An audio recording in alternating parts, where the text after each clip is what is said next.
Everyone, welcome back to another stream. Hope you're all doing good. Hi, Miss. Good to see you.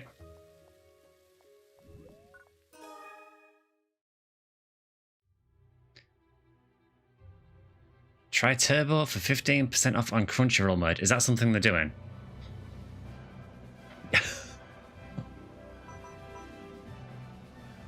Would that be the same Crunchyroll that got hacked fairly recently and a lot of people's details got exposed?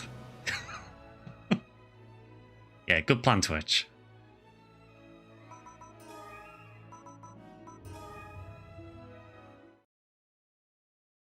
It might be.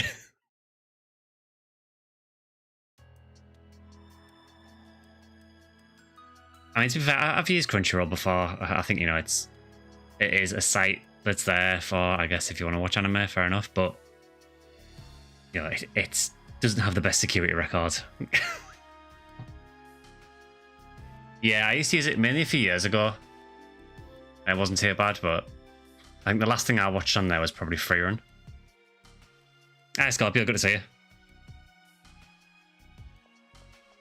Yeah, so as you can probably tell, we're going to do some PSU today. Now, I actually have no idea if there's... I don't think there's any event or anything on at the moment, so it will just be running whatever. So if anyone is on Clementine, feel free to join. I'm kind of down to do anything of any level, so even if you're a low-level character, I'm happy to switch over to a lot of stuff as well.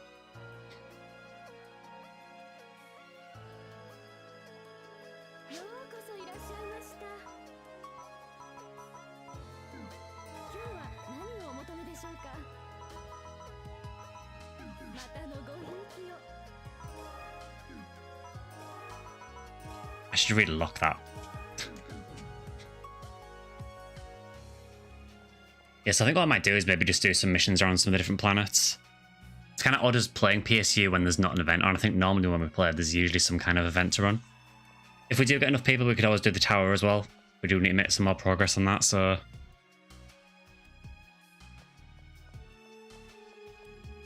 It's been a bit of Gurhal overload recently with PSU and then PSP2 Infinity as well. We'll get back to PSO soon.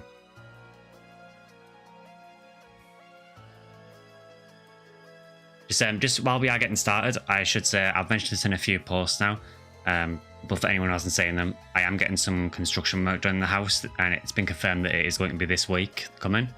Hence the sheets and everything over all the stuff in the background.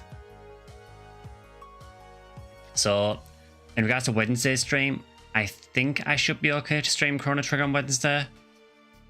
But if the work is still going in, particularly if it's still in this room, then obviously I won't be able to. I'm hoping that the room will be in a condition where I'm able to stream by Wednesday. But if I do need to cancel it, I'll let you guys know. It should only be for this week at the most, because I think it's only going to take a few days. Hopefully. Also, thank you for the 50 stream watch streak missed. That's kind of insane.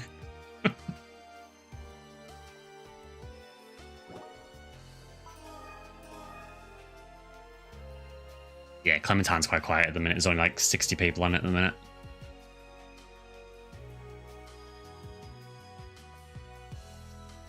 Well, actually, does the Guardians Easter party there?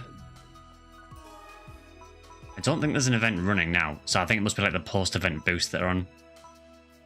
Which is fine, because that means we can run basically anything.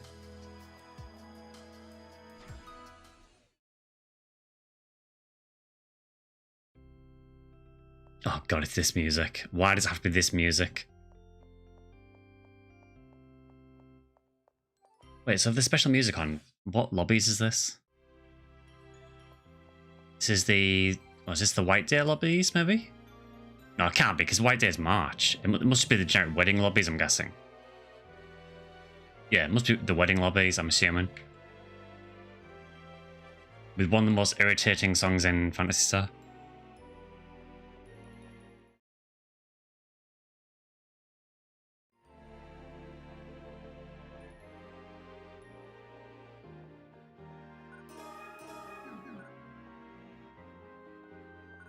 Oh, I see Demi over there. So I think I will start it out. Let's just go to New Days.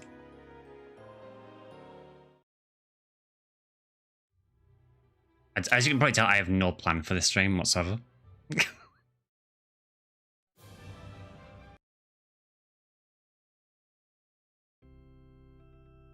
Oh my god, it's even replaced it here.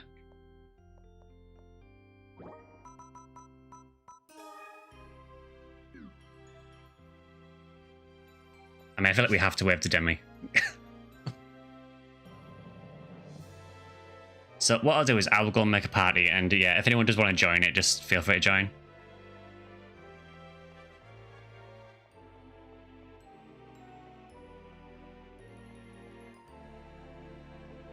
I guess it's like a more like typical PSU stream because I guess it's kind of showing off how the game normally is outside of events. So I feel like the events don't really give a true indication of what the game's like. Right, I'm just going to go in the flyer base, so we'll just go from there and we'll just run some stuff.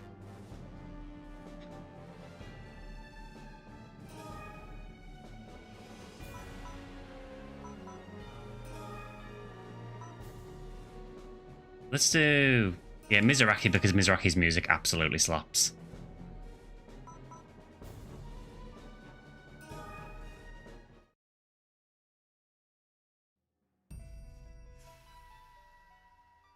And I've just left the party open, so if anyone does want to jump in, feel free.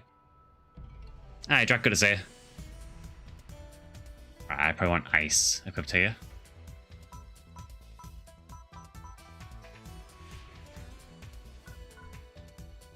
Yeah, I was just saying, Drac, it's kind of unusual playing PSU outside of an event. Can't join today, no worries.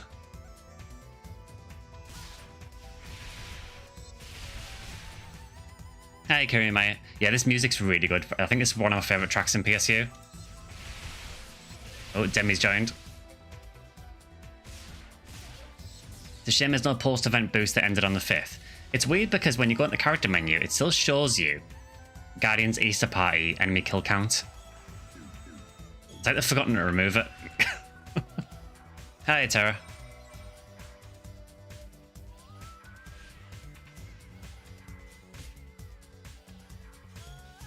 Alright, we're fine now. Yeah, again, anyone that's in chat, if you do want to join, just feel free. I don't put a password on the games for this, so...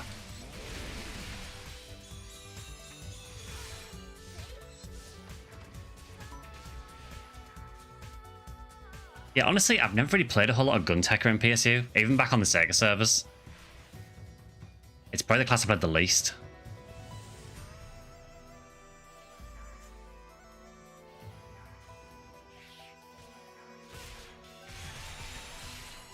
It is a kind of interesting class, though. I think that's one reason I like PSU, is because there's so many different class combinations. You can do some like really weird stuff. You haven't played in a while? Yeah, I mean, I don't know if you play on this server, Terra, but if you don't, this server's called Clementine. Someone has found a Gurhal layer shell, apparently.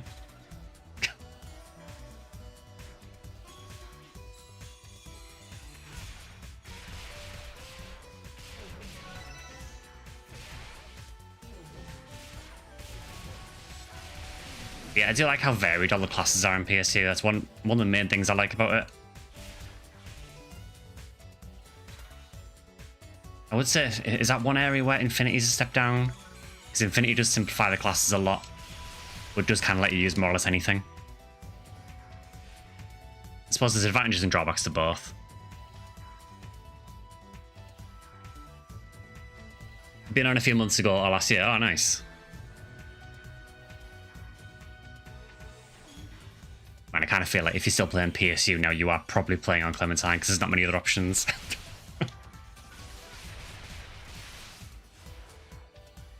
Which I would say is a shame, but I suppose the good thing about there not being many options is that it does kind of concentrate all the player count into one place.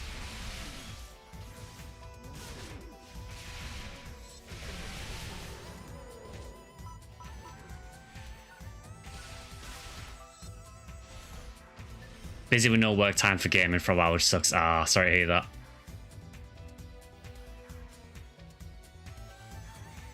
Yeah, I finally have a bit of off time from work. Got a few days off, so I would say I'm looking forward to it, but I'm getting a lot of work. There's a lot of work ending on the house, so that's probably going to take up most of the week.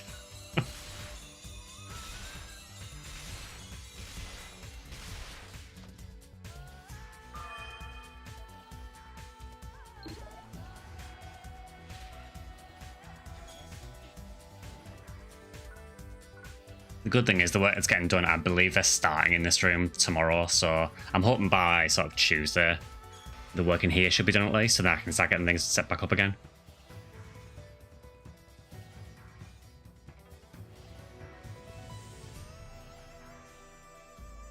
As I said a bit earlier, for those who didn't catch it, the plan so far is, I think the Wednesday stream so far is still going ahead.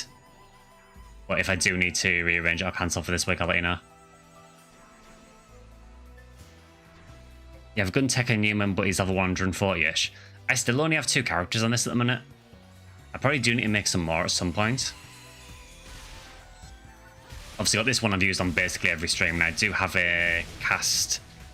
I think she's a 40 gunner at the minute. I think I was aiming for Gunmaster. Which I think might mean I have to play Guntecker on her for a while anyway, because isn't part of the Gunmaster requirement to play Guntecker as well? I'm sure it's like 40 gunner and Guntecker you've got to level.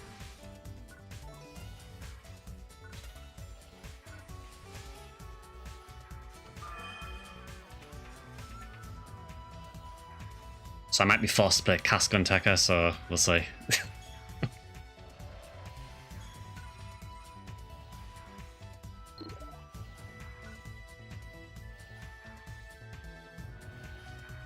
You put your cast as Protrancer. Yeah, Protrancer is a really cool class.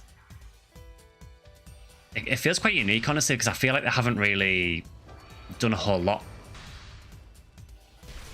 What I mean is, like, other Phantasy Star games, it never really feels like we've had anything similar to Protrancer. I mean, I guess some of the classes in Infinity can use traps quite well. That's probably the closest thing. Hi, Dorian.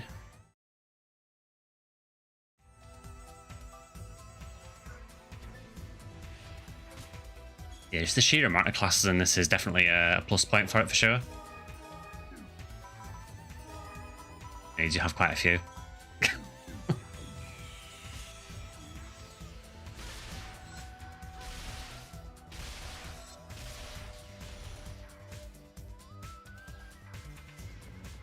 God, I will never get tired of this music.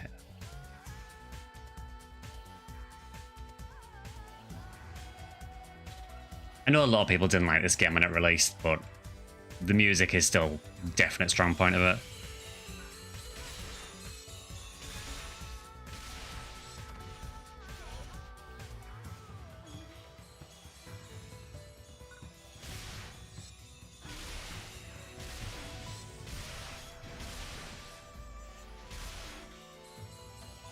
Oh, the baseball swing does so much damage.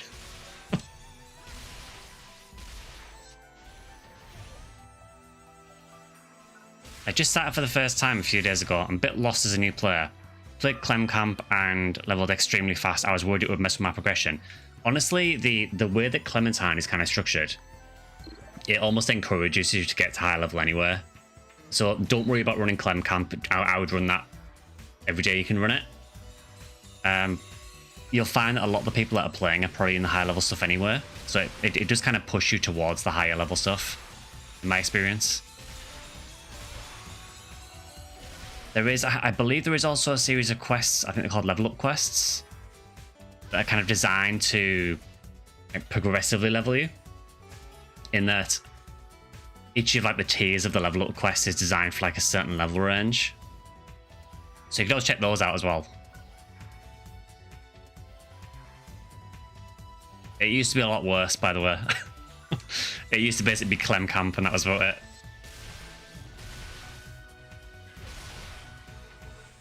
But yeah, certainly don't worry about leveling too fast or messing progression up. All you need to make sure really is that, obviously, as well as leveling your actual character, just make sure that you're leveling your class as well. Which you'll get passively from doing quests anywhere.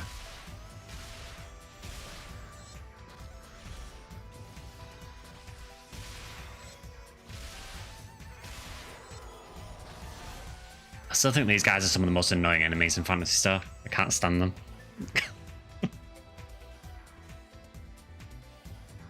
What's considered high level and what quest should I do at that point?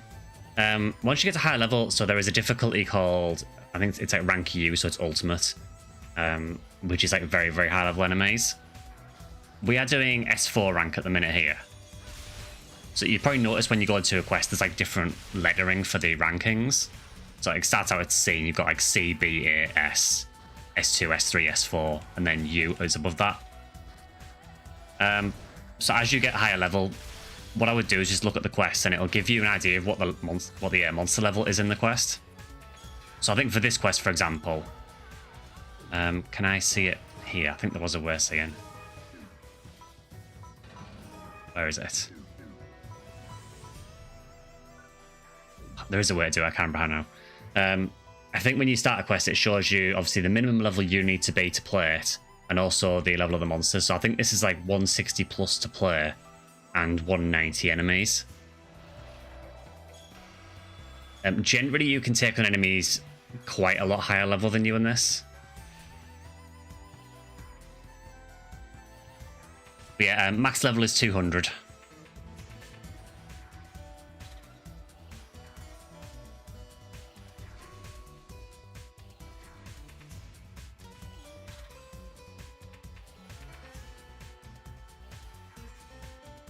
I think the way the game is as well, honestly, you can run more or less any quest you want to.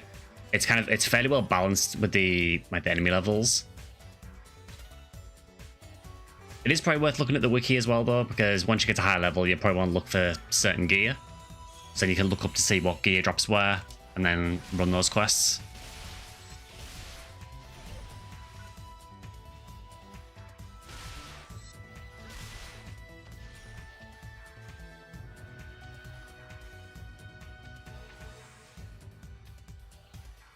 Game doesn't really start until you get ultimate quests. I wouldn't say that necessarily. I mean, I wouldn't say it's a difficult game for the most part. I think it is only once you get to very high level that it can get a bit tricky.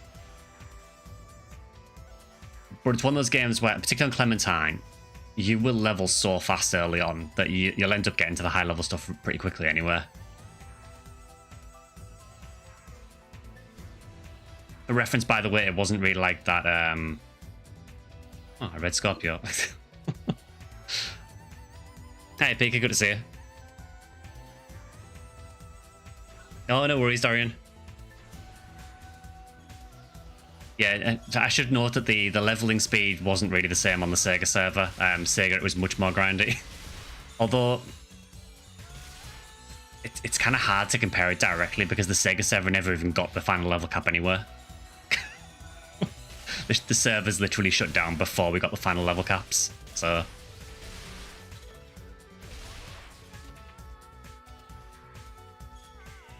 So I don't know how grindy it would have been at like 190 plus.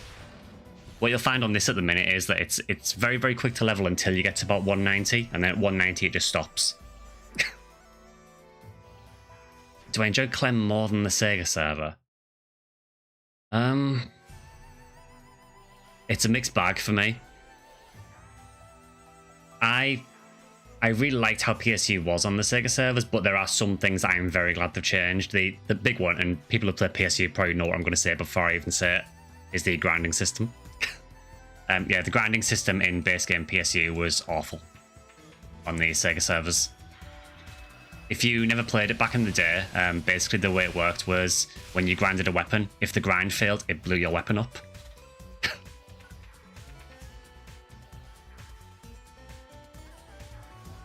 They did change it in the expansion to be slightly less punishing, but yeah, base game it was you literally lost your weapon.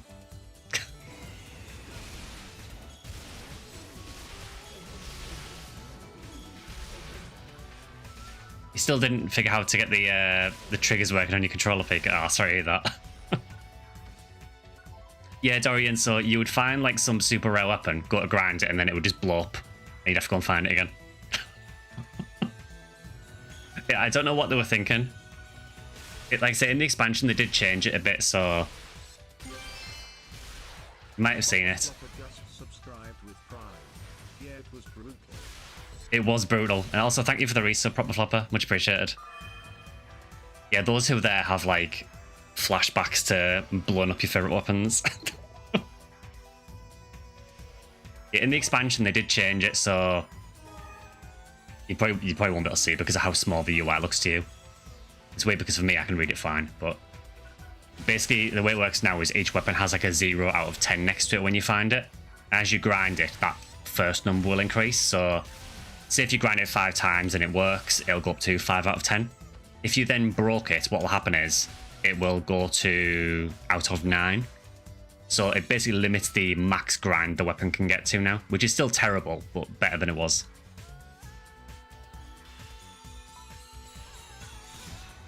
At the minute, Pika, we're just doing Mizuraki defense. So if you go to the New Days Flyer base at Otoku City, you might just be able to join us. I've left it open anyway, so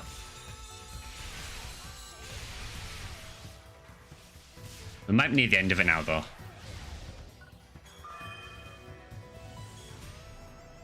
But yeah, I don't know why Sega decided to make the grinding so punishing in base game PSU. I really don't know what they were thinking. Maybe their idea was, well, if you break it, then it'll make you want to go and hunt something else. But no, what it made you want to do is quit the game.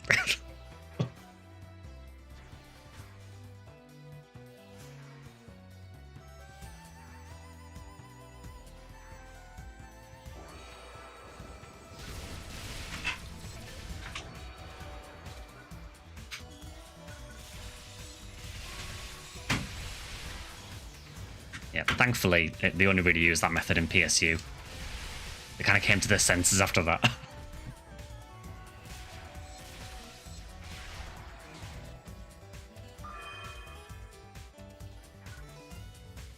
I mean, I say that, I still hate grinding in NGS, but the NGS grinding is just more annoying because it takes so long to do. There's no real risk with it or anything, it just takes a long time.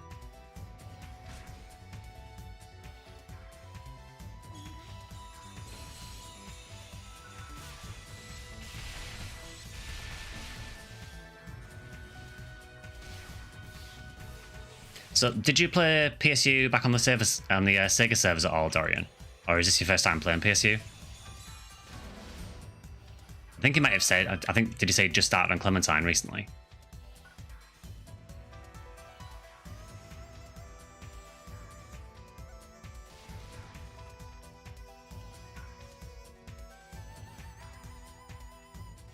I'm really curious as well to know if you've just found PSU recently, like how you found it.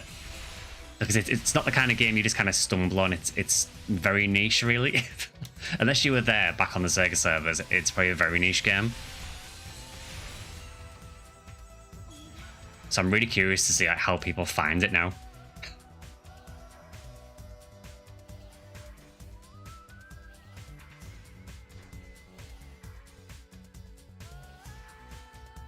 I mean, I say niche. I mean, it was popular back in the day. Particularly on the Xbox 360 demo, apparently. That's all I ever hear about PSU, is that everyone just played the Xbox 360 demo. I played on the PC and PS2 server, so I didn't get to experience that, but I might understand a lot of people just played the demo over and over again.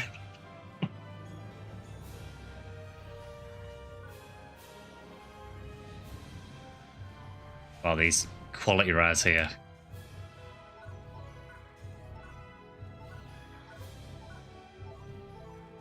Amazing. Yeah, huge rares. I mean, what we've got? A Majimura, which is a terrible wand. Nice. Played Ambition of the Illuminous offline, but love series overall. Played every game except this one, and just been able to play it because you have a PC now. Oh, nice. Favorite game was Base, PSO2, and Nova. I have not played Nova yet. I really want to. Floor 4 and Xbox 360 demo was a strange place, to say the least. Alright, Pika, so we are now at Kegel Clearing, I think it's called. It's at the first field lobby on New Days.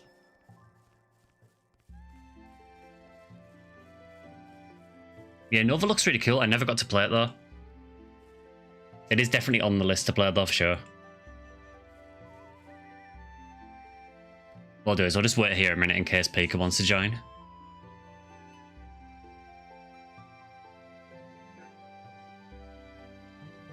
Let me find a plane. No worries. Nova is a really unique experience. Do try it.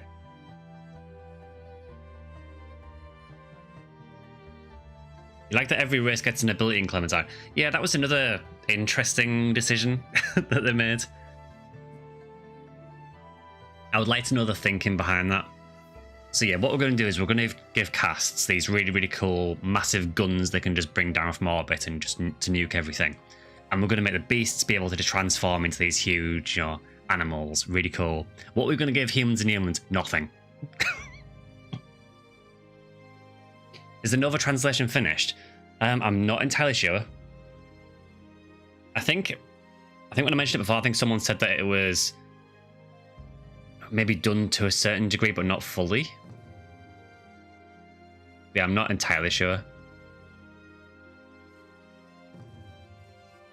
But yeah, thankfully the whole thing with the racial abilities in this was kind of solved in the portable games. Finally, humans and humans actually got something. Which is a very, very weird decision. There's a lot of very weird decisions in this game. And honestly, I think a lot of it just comes from Sega just wanting to experiment after PSO. They wanted to try new stuff. Some of it did not work. Oh, there's Pika. Nice.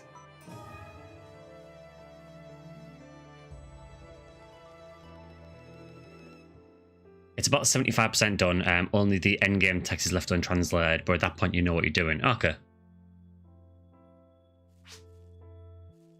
Nice outfit. Yeah, I kind of forgot that you wore that outfit.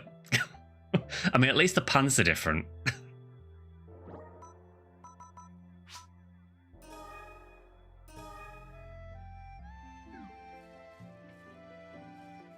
Alright, so what can we do from here? I think we do lightning beasts, or... Is this demons above? I think it is.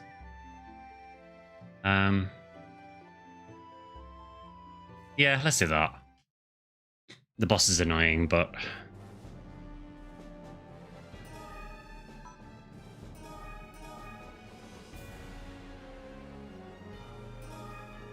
How do you get room decoration tickets? So I know there is shops on the colonies that sell some room decorations. You can also find some as drops. I think there are also some you can get from the casino as well, for casino coins. For what it's worth, the room decoration...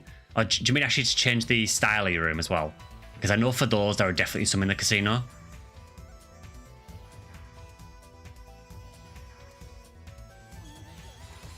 I don't know where all of them are, but yeah, there is definitely a few in the casino for sure.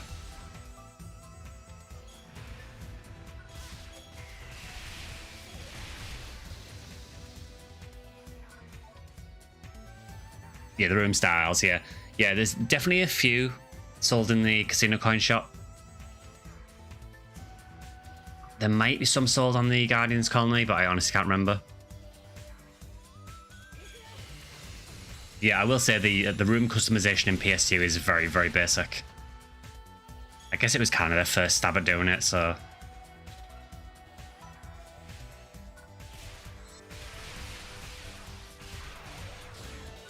Hey Sky, I love the PSU content. Ah, glad you like it. Good to see you as well, that's funny.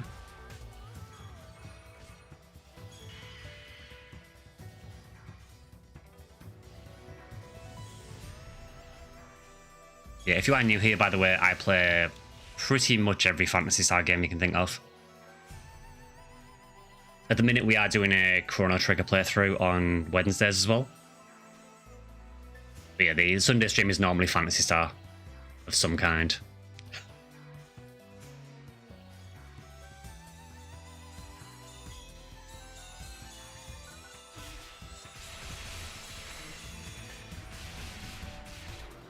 I realise there hasn't been a whole lot of PSO recently, but as soon as the anniversary event comes on Affinia, we'll be there.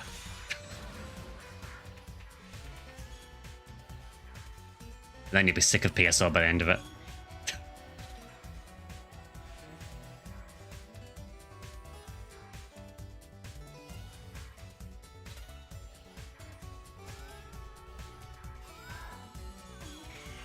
Yeah, honestly, I have a really good memory of PSU.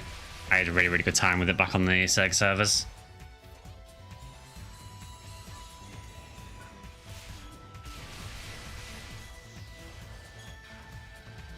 I think I was probably one of the people who was a bit disappointed when it first released because, obviously I absolutely love PSO Blue Bursts. So knowing that PSU was kind of replacing it was, you know, a bit of a bitter pill to swallow. But I think the more I played PSU, the more I liked it.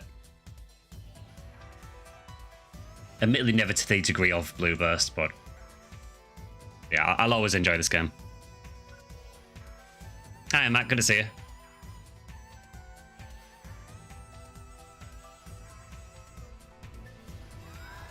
I think I mentioned it in the video I did about PSU. I kind of feel like Sega should be applauded a bit for it, for actually daring to try new stuff. Yeah, some of it did not work at all. Some of it was very, very bad ideas, but at least they were willing to experiment with stuff.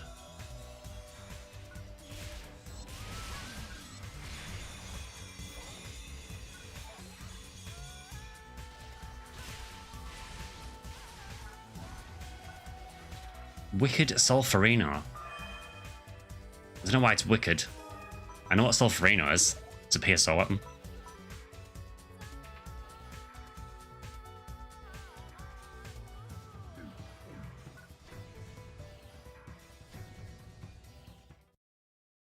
The PSU on the PS2 server, so I lost that character when the servers went down.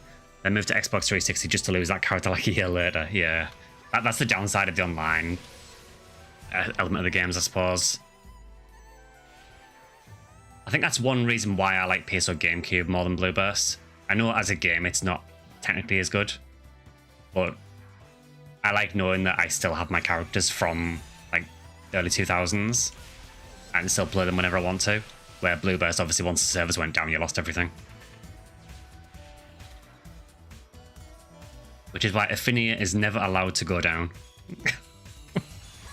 I have too much invested on Affinia now.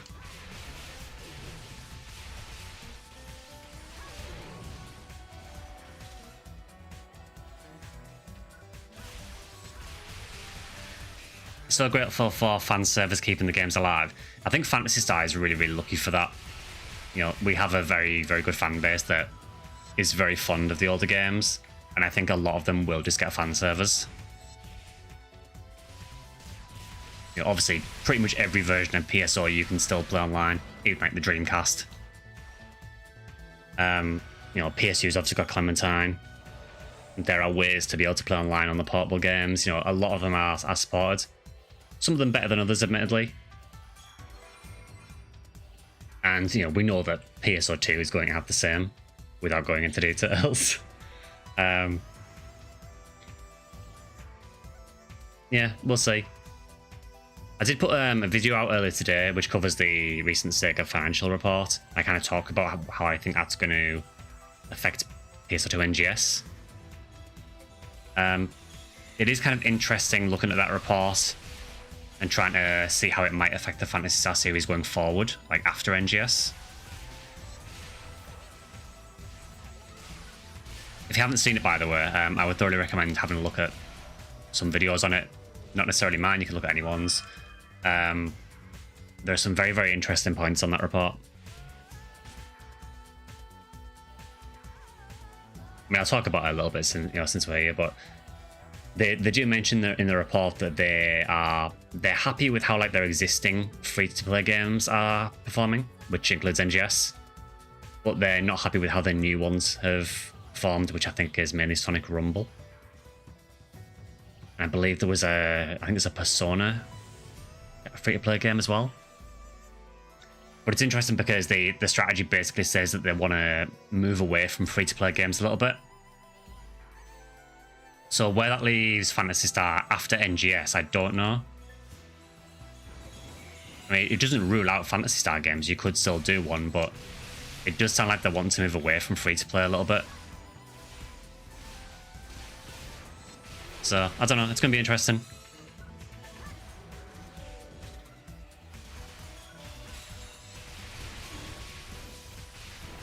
If you haven't seen it, it's the same report that confirmed that the Super Game project's been cancelled as well. Thanks, guy. Thanks for all the Phantasy Star streams. Worried about the future of the series. Saw some bad news after the cancellation of the Super Game and saw that Sega is stopping hiring people for NGS2. I haven't seen about the stopping hiring. So what this said is, so yes, the Super Game is cancelled. That is confirmed. That was in the report. Obviously, a lot of staff had been assigned to that super game.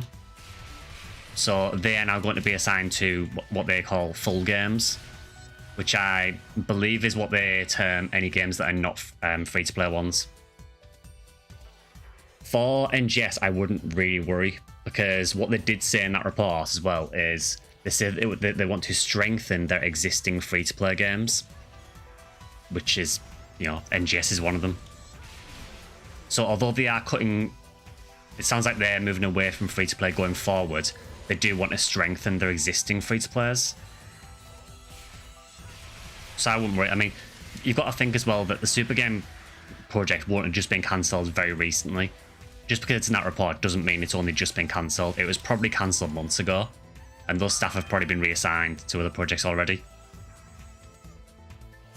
So I wouldn't worry too much. I think for NGS, I think that the future is fine for it at the minute.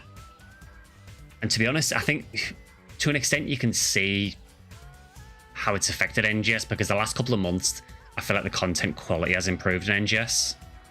And with the new story quests, you know, some of the new LTQs have had a lot more thought put into them. So it could be a good thing for NGS. The only thing that concerns me is what happens to Phantasy Star after NGS. I don't know. What quest are you guys running? Is the room open? So this quest we're running at the minute is Demons Above, S4. The room is open, yeah, so if anyone watching on either YouTube or Twitch wants to join, feel free. There's no password or anything.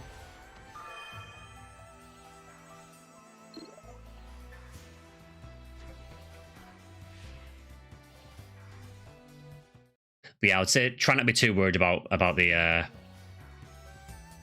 future of the franchise at the minute.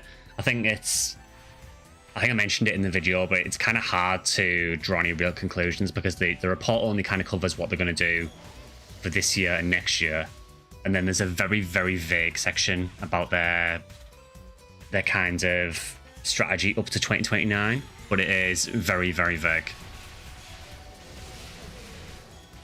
Thank you for your Blueburst guide, so helpful. Oh, thanks for that, Beans, and thanks for the super chat as well, much appreciated. Now, I'm glad they're helpful. I know PSO is a bit of a weird game to get into if you've never played it before. It doesn't really explain anything.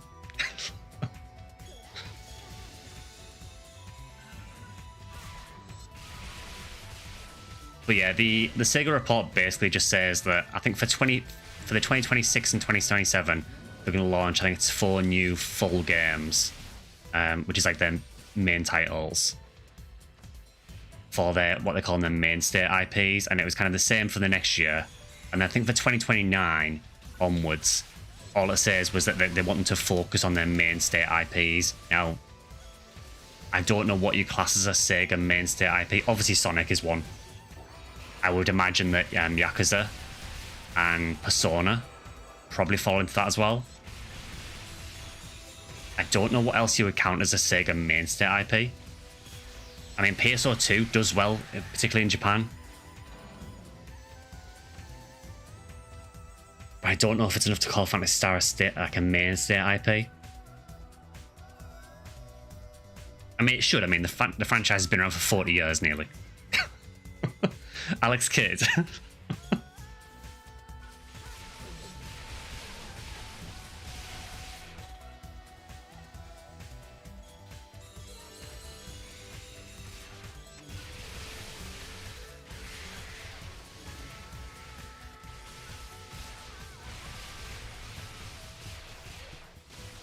Yeah, it was quite interesting. I mean, I know the video is like a bit of a long PowerPoint hell, but I wanted to go through that report because I don't know how many people were aware it existed. I've seen a few videos about it, but you know, as dull as some of those reports are, there is some kind of useful information you can get from them. Because ultimately, it tells you how well the company's doing. If the company's doing well, then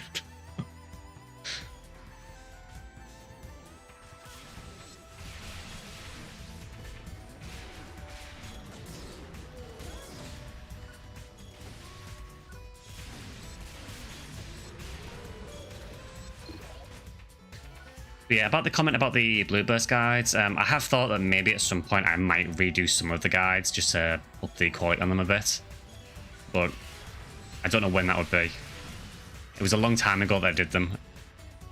I've like totally changed how my editing works and everything now, so... Sega should at least consider doing a remake of Phantasy Star 1 to 4 or make Phantasy Star 5. I mean, honestly, just let me be able to play the 4 classic games.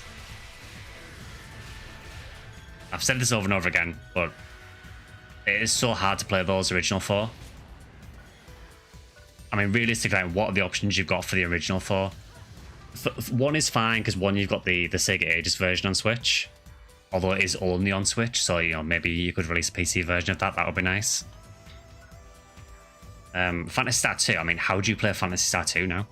I think one of the Mega Drive Minis has it built in.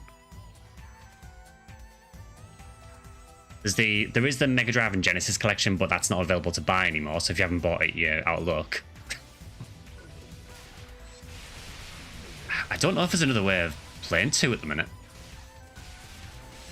And same for 3 as well. You kind of want them to make a collection of the PS2 games. Yeah, I mean, I suppose there was like the Phantasy Star 1 and 2 remakes, wasn't there? On PS2. I know they are quite different, but it'd be cool to be able to play those. I do kind of want to play them at some point, if there is an English patch for them, which I think there is. Yeah, so the Sega Mega Drive and Genesis collection. They delisted it. It was a couple of years ago now, I think. So if you've already bought it, you can still play it, but if you haven't bought it, you can't buy it. Phantasy Star 4, I guess you could say it's okay. Also Volume 1, and by the way, because this boss is unreasonably loud for some reason. Just for the cutscenes. Why?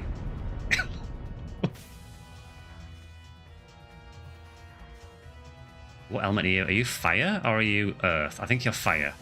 Let's say fire. Fire, good.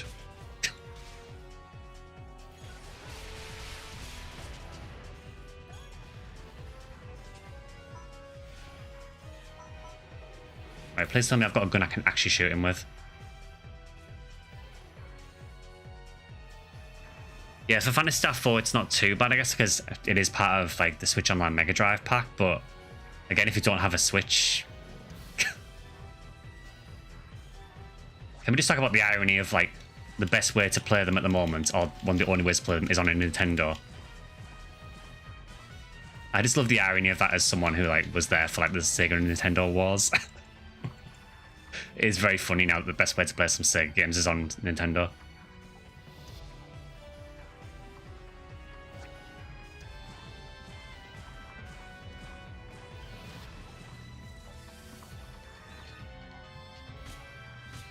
I seem to remember you could break this guy's wings, but I don't think I've ever managed to do it on Clementine.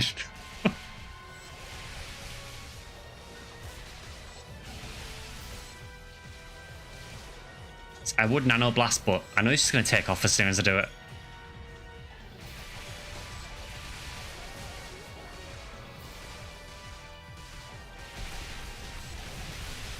Another Volume 1 for when he dies, by the way, because that'll be loud as well.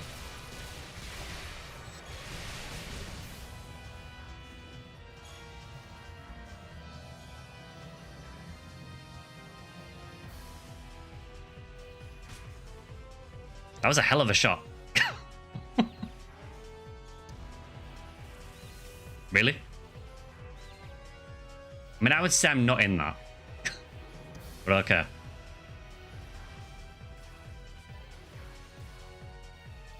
Does anyone actually like this boss? I like the music.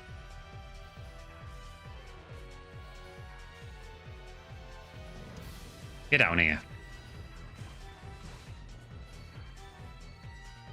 Problem when he's high level is he moves way too much.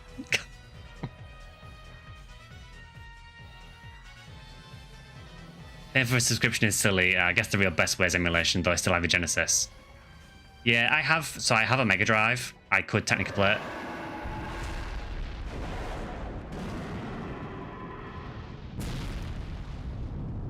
it. The slight issue with playing the Phantasy Star games on the Mega Drive,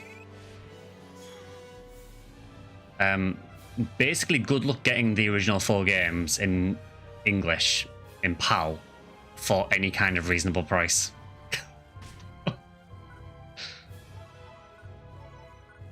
Yeah, honestly, if you live in America, you are kind of lucky on that because from what I've seen, the NTSC versions are a lot cheaper.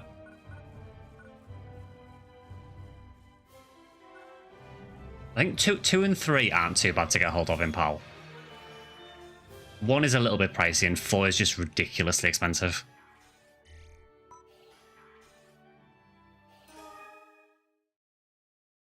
There's a handful of bosses in PSU that I don't like. The big floating robot comes to mind. Yeah, he's kind of annoying.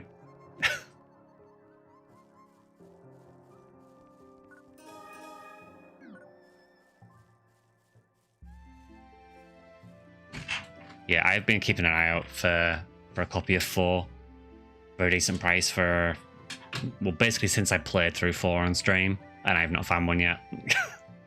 I have a Japanese copy of 4, which was much, much cheaper.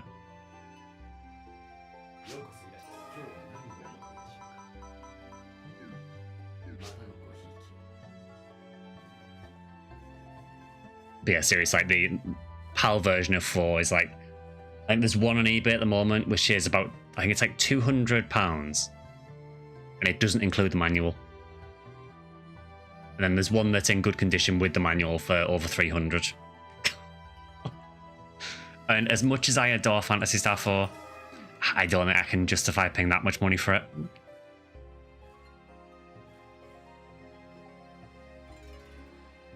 For a version that, let's be real, has worse artwork than the Japanese one.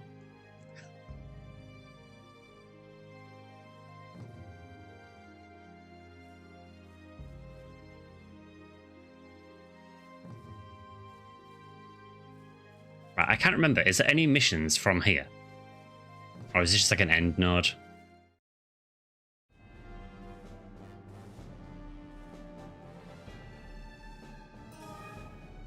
Oh, there is. So we could do Sakura Blast, Cost of Research, that's a cooperative mission. Or the Lost Ruins, what's that? So there's a Relics one, or we could do Sakura Blast. Let's try Lost Ruins. I don't know if I've ever done this one.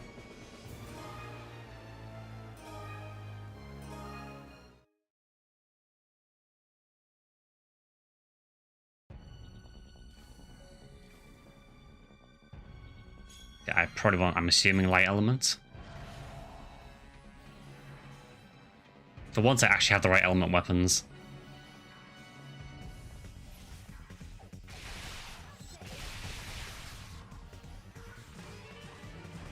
Yeah, I also need to have a look as well. On the subject of like Phantasy Star games I haven't managed to play yet, I want to see if there's an English translation for Gaiden or Adventure.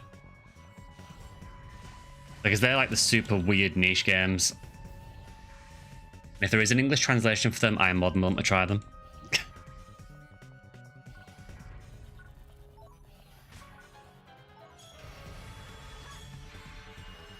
Just running through on C rank to get to you guys, I had no flyers. Oof.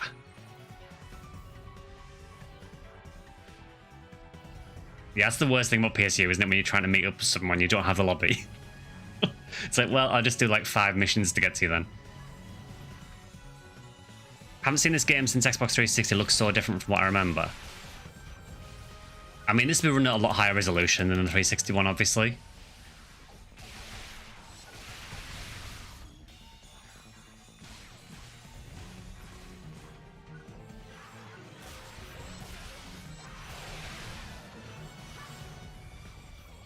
Yeah, if you want to join us, that's funny. What I can do is after this quest, I can start waiting around for a bit. Hopefully, if you're doing C rank and we're doing S4, it'll let you catch up a bit anywhere. But yeah, we can wait at the next lobby.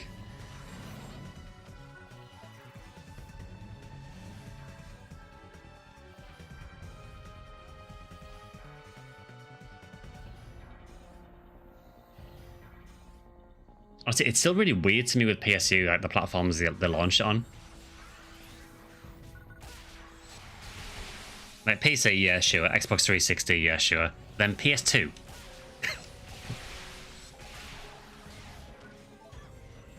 I suppose when it released, I mean, what, it was 2006, I think, for PSU originally.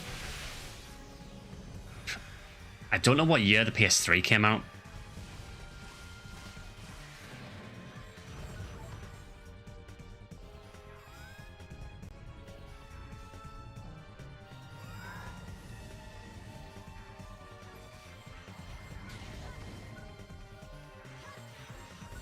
It just feels like a weird, like, combination of consoles, but I'm going to assume, again, I haven't really looked into this, but I'm going to assume the Xbox 360 version launched a little bit later than the PC PS2, maybe.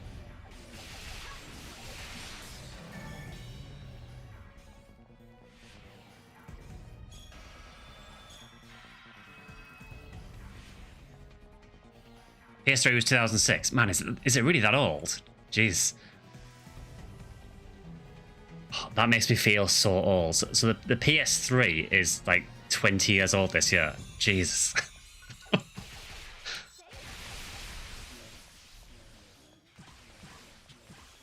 That feels like it shouldn't be possible.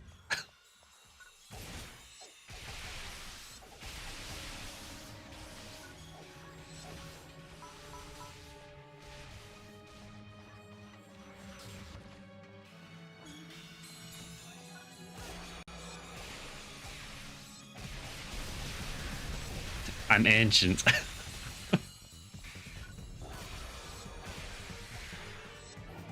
Yeah, there is no better way to immediately age yourself than to look up when something released.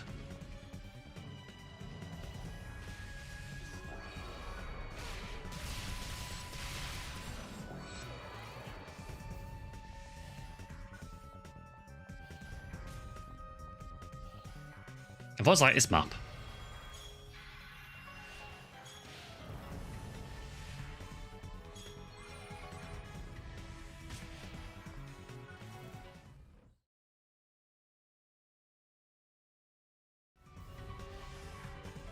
Yeah, I seriously can't believe that the PS3 was 2006. 360 and PS3 always feels about 10 years ago. Yeah, exactly.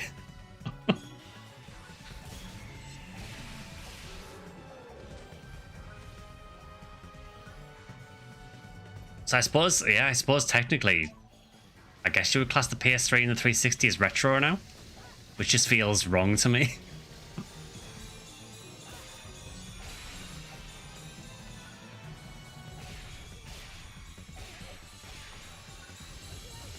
You know what the nichest Phantasy Star game is? Hoshio Sagashite for Master System. So niche that no one knew it was a Phantasy Star game until it was translated.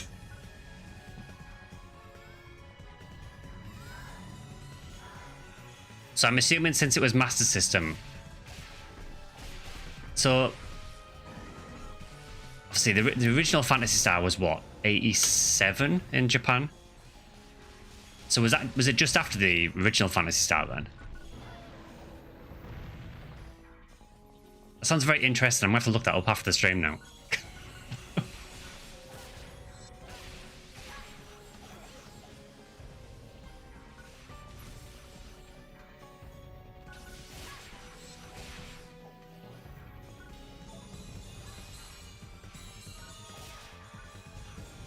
Yeah, the PC PS2 and the 360 servers were separate. It's more just the hardware thing, I mean.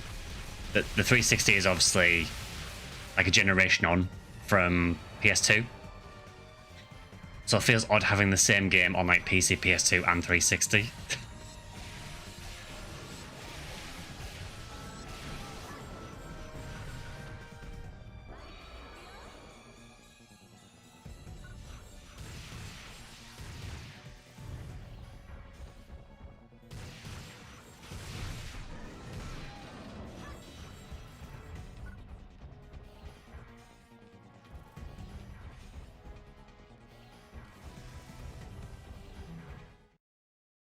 Mizuraki CD Night.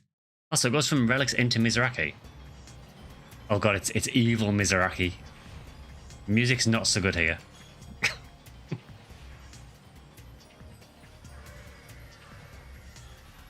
Okay, everything is electric. That is not what I expected. Also, there's param enemies here for some reason. What is this quest?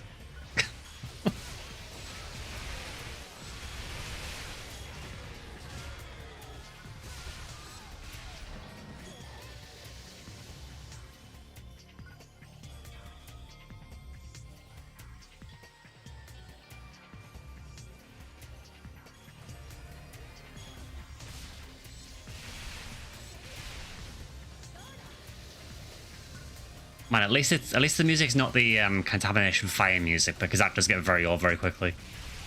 This one isn't as offensive.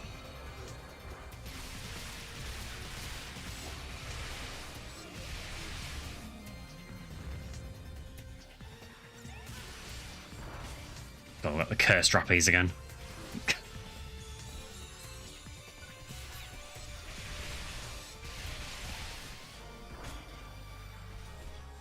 I like that there's no way of dodging that attack. Because by the time they jump, even if you run away from them, you still get hit by the shockwave.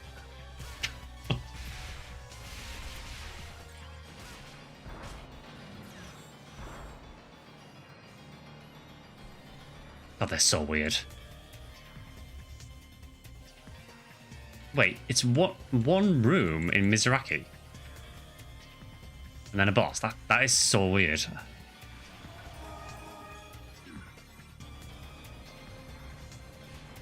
Yeah, watch this be the same boss again.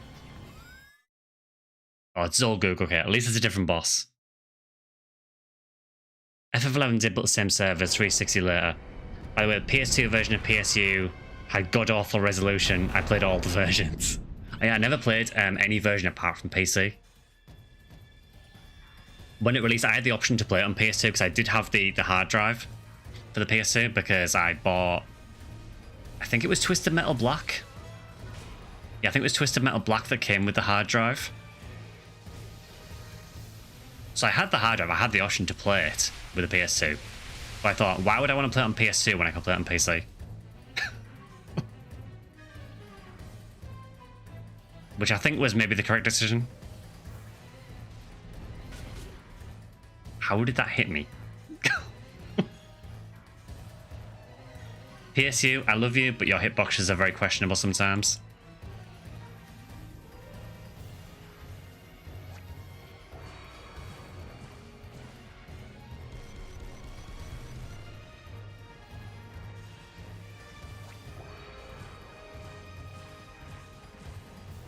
As someone who played the PS2 version initially for the story alone, the resolution is absolutely atrocious. I mean, I guess the hat too is probably like a hardware limitation for the PS2, I'm assuming. Honestly, I think the fact they managed to get PSU running on the PS2 at all is probably quite impressive.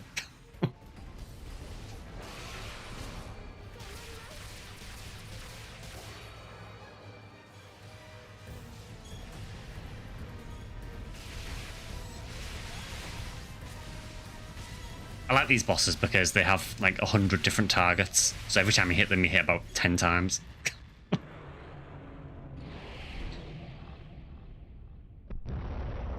But I don't know what the gimmick was with that quest. Which is very weird that it went from the relics and then we had like one room of Param enemies for some reason, and then Zolgug. I'm going to assume that probably wasn't a Sega quest.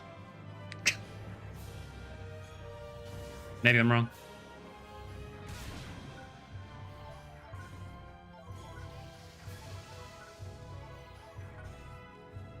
I do feel with PSU that Sega can drop the ball with the story to an extent, by which I mean, I think that people who played it offline only kind of got screwed over.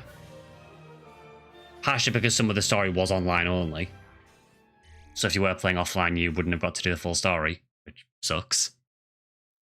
But also the offering they gave you for playing offline just wasn't good. It was so pared back and so limited. Okay, so this quest just loops you back here, fair enough. We can change planet, I think, because we've done a few quests on New Days now.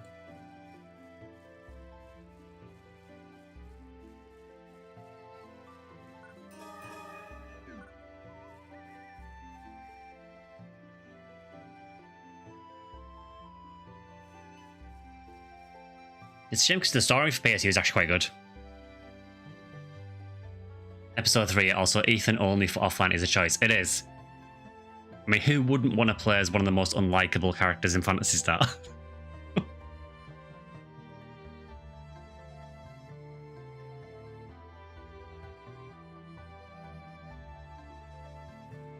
I think for me it was the fact that they gave you the ability to make your own character offline with the extra mode, but it was just so pared back there was virtually no point to doing it. Right, let's go to... Should we do some more tube? Yeah, let's do more tube. And let's go to... Not the field base, because that'll be more or less the same boss. Let's go to Galenigar Valley Basin.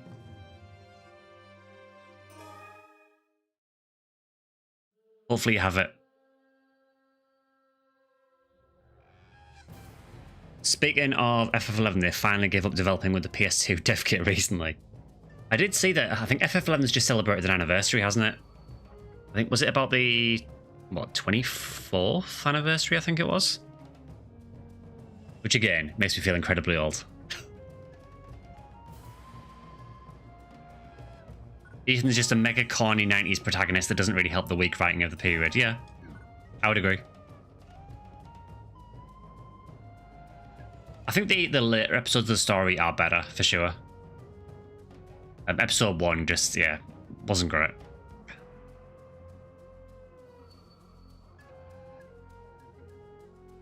I'll just see if Pika's got this lobby. I guess one of the weird decisions with this game is the fact that some of the intermission lobbies that you go to are unnecessarily big. I guess they made them big for, I guess, hoping that players would fill them. And it might just be because on Clementine, obviously, there is only a relatively small player count. But they do feel very big and empty now. You can't get in. Can you do... Are you able to do a special flight or something to get here? If not, we can go back to Dagora City or something and go from there. Hi Ellie, good to see you. Hope you're doing well.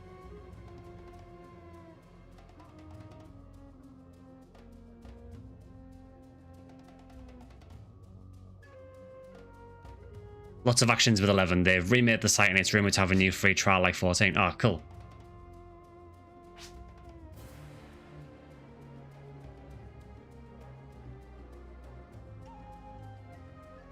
Yeah, so you probably need to go to... If you go to Dagora City and talk to the flight attendant, you should be able to fly here because we're here. Oh, are you in Dagora City, Dasvanu? If you're in Dagora City, what we can do is we can go back there and I can just invite you to the party from there. It might be easier. You appreciate the lobbies being big? Yeah, I mean, it was good back in the day because you had a lot of space for a lot of players.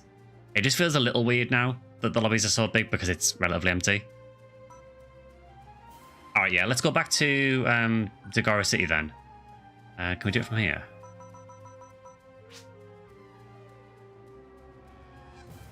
Yeah, let's just go back to Dagora City. Oh god, that music again. It's a crime as well because the Dagora City music's really, really good. This is not. Alright, where are people at?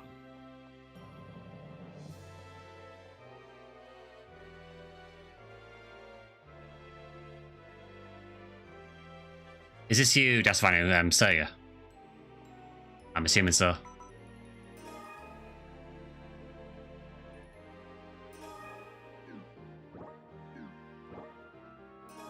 Alright, let me shoot an invite, and...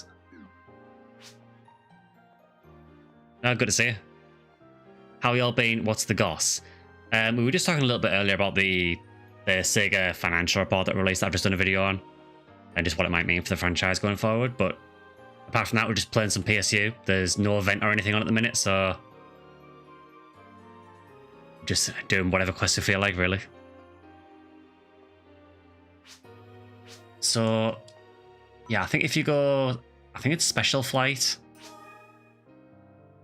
Yeah, so if you go into special flight, it should say that you've got permission for Galenigar Basin.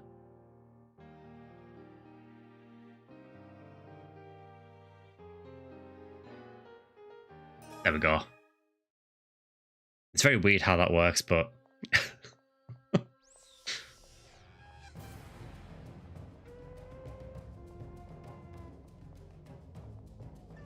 I guess we get the Dagora City music here, so it's not all total loss.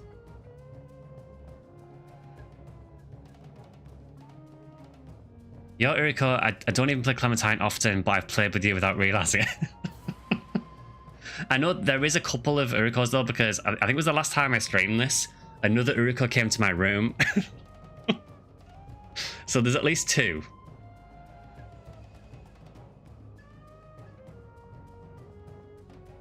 But yeah, I tend to use this character most of the time. Alright, let's see. What quest do we have? I think, is it Mind Defense or Valley of Carnage? One of the two? Mind Defense. Oh, there's Hooligan Hideout.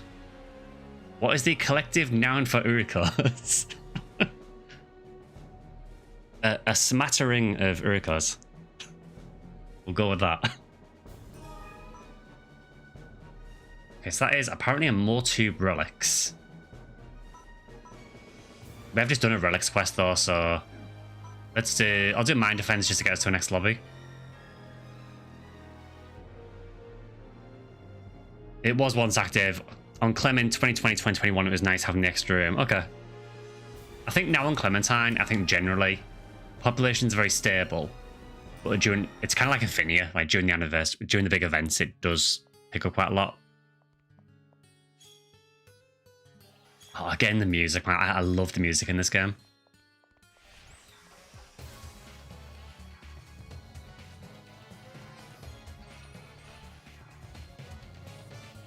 Yeah, Loroths, if you played on Sega server, I don't know if you did, but I used this character on the Sega servers as well.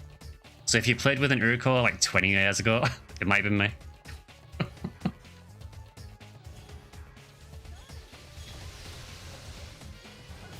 Probably don't want lightning armor equipped here. Probably want fire, honestly. I know the Jishigara's are ice, but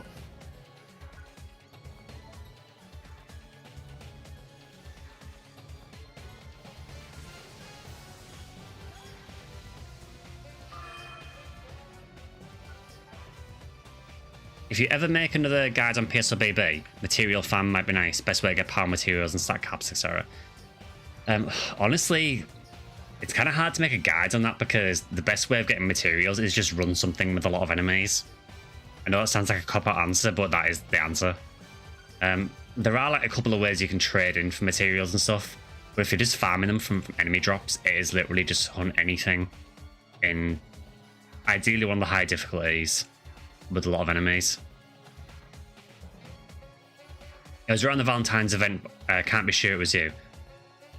I may have played PSU during that event.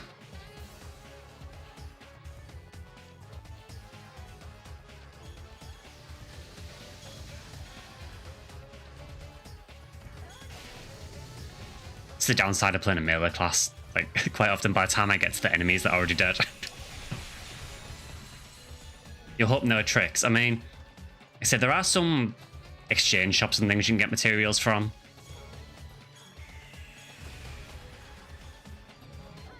Also, if you do maximum attack Exard, if you get the special route on that and go to either Temple or Spaceship, you will get a random material at the end. But obviously that's not a guaranteed type, it is a completely random material. Generally though, for me, the way I get them is just run stuff and just pick them up as I go. And I don't think there's any sort of bias towards specific material types for different enemies or anything. I think it just, every enemy can drop any type of material. It's just treated as like a tool item drop.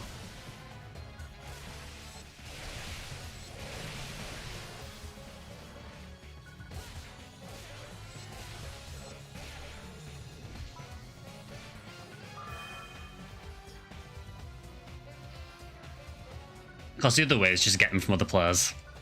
That also works.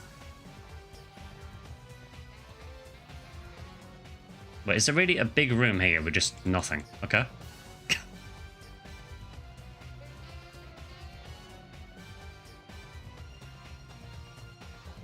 But yeah, I know there hasn't been as many PSO guides recently. The reason for that is just because, to be brutally honest, I am running out of things to do guides on for it. Just being straight up, I've done so many different guides for the game, I'm kind of running out of things to do guides for.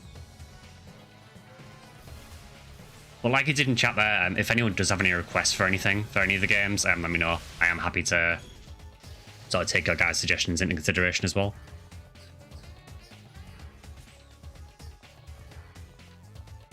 I also know there's been a lot less YouTube videos recently. That is partially just because I wanted to step back from the YouTube videos a little bit. Just because editing is the bane of my existence, to be blunt. But also I just wanted a bit of a break and I didn't want to kind of commit to a weekly video anymore.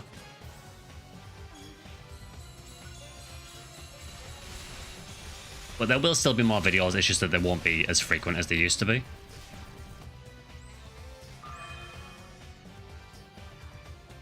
That's reasonable. I'm still only halfway through the guides playlist. There is a ton of them.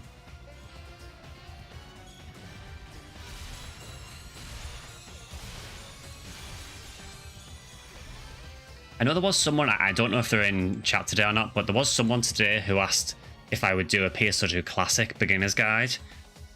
I am kind of torn on doing that because, to be totally honest, I don't think I'm the best person to do a PSO2 Beginner's Guide. There are a lot of things about that game that even I'm not familiar with. It's been a long time since I played PSO2 Classic seriously. And I honestly think there's a lot more creators who are much more knowledgeable about PSO2. So while I could do like an absolute beginner's guide to like getting started from the very beginning, I could do that. I wouldn't want to go too depth in, like too in depth into some of the later stuff because I just don't know it enough myself.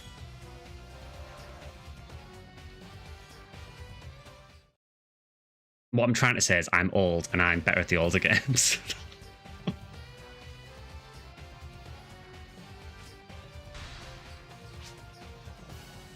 How about NGS? I've already done a beginner's guide for NGS actually. NGS is a different base because obviously I'm currently playing NGS, so I kind of know a bit more about it.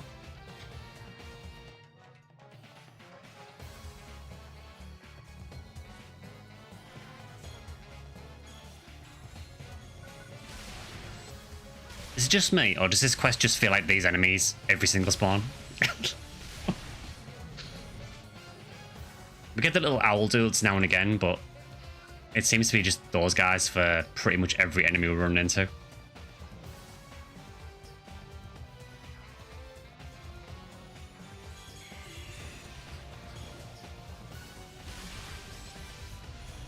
Is there a decent PSP2 Infinity server in English and where to find it? I don't know if there's like an actual server for it at the minute, or if there is, I don't know how functional it is. The way we've played it, because I have played Infinity recently on stream, the way we do it is there is a way to kind of gimmick the ad hoc mode that you would use to play like local multiplayer. Obviously you kind of have to do it through emulation, but there is a way to gimmick that to connect to the, I think it's the SOCOM.cc servers. And that allows you to essentially play online multiplayer. I feel very out of step with PSO now. It's been so long since I checked out Blueburst stuff. Honestly, like, I know you're more familiar with the console versions of PSO, but honestly, there's not too much different in Blueburst. If you want to get into like the nitty gritty of it, you know, some of the so-called meta items in Blueburst are different, but I mean, it's PSO. It doesn't differ a huge amount. It's just that there is some episode 4 stuff that's worth using over some of the older gear, but it's not like a quantum leap to a totally different game or anything. If you've played, if you've played GameCube or even if you've played like Dreamcast, you have a fundamental understanding of how PSO works. It's not much different. I'm at the later stages of my first playthrough of Classic PSO2 and it still feels like I'm lost on actually augmenting gear. Oh yeah. That is one reason why I don't want to really do a PSO2 beginner's guide. Because augmenting in PSO2 confuses the hell out of me. It's not just you. Yeah, I would agree with that, Zil. Yeah, Blue Burst kind of feels like an expansion pack. Dreamcast is still my favourite, but switch to Blue Burst to be up on the Steam Deck. I think the issue is, like, even if you like the older versions of PSO, the reality is that Blue Burst is the one that has all the players. So if you want to play multiplayer, Blue Burst is kind of your main option. I know there are people who play the other versions, but the population is much bigger on Blue Burst. Which is not surprising, you know, but...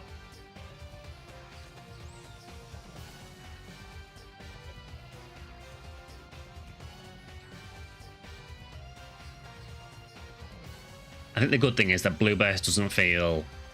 It doesn't feel like a totally different game. I know they changed quite a lot of the balancing between like Dreamcast and the later versions, but it still feels like PSO.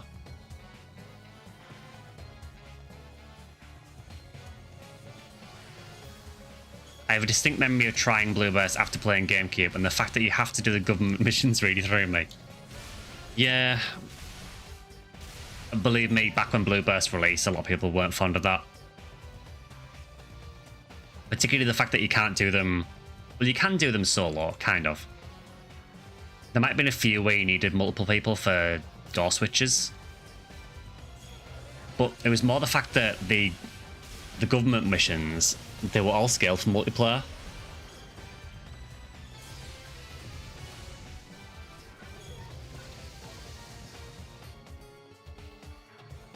And honestly, some of the government missions were just total BS anyway. Like, some of the timed ones were awful.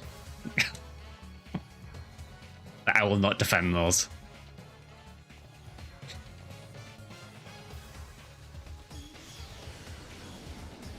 If it makes you feel better, I have never done them. I paid others to do it. I've got friends to help. I don't blame you. I mean, most of them are fine, but there is a few of them where they made some really weird decisions just to seemingly make the quest more annoying.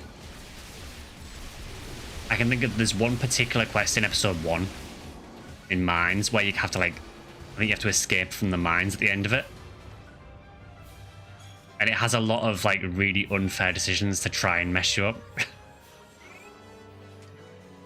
I looked up drop rates on Dreamcast version and what the hell was that? Yep. So there was actually a reason for that, apparently. So yeah, if you don't know, if you think the drops are rare in PSO, Blue Burst or GameCube, go and look at the Dreamcast drops. They are several times more horrendous. I believe the reason they wanted to do it is because the idea they had was that you'd be playing online and then you would see someone with some super rare weapon that you'd never seen before. And I think the idea was to almost make the weapons unique or to make them like feel legendary. So if you saw someone with a Psycho one, for example, that might be the only person you ever see with that weapon. And it was to kind of almost like to big up the rarity of some of the gear and to make it feel like it was almost one-of-a-kind stuff, which is cool to a degree until you try finding any of it. I mean, some of the stuff's bad enough on GameCube and Blue Burst, but yeah, it's kind of a cool idea. But it just means that you're probably not going to find anything.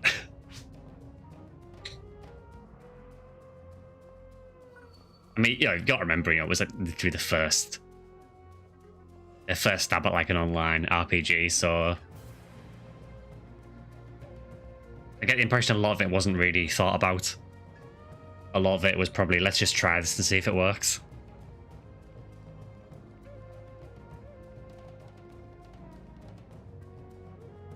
But yeah, I guess some of the drops in the Dreamcast one are just stupid. I think I was looking at them relatively recently, and I think there was one, I can't remember what ID it was now. I think it was Dreamcast version 2 drop. I think it was like Ultimate Forest from like one of the Boomer guys, the Bartles. And all it was for was a mag cell for Upper. And the drop rate was something stupid, like, I can't remember if it was 1 in 300,000 or 1 in 800,000. It was around there. I mean, you're not finding it. Kind of wish the online games these days made rare drops.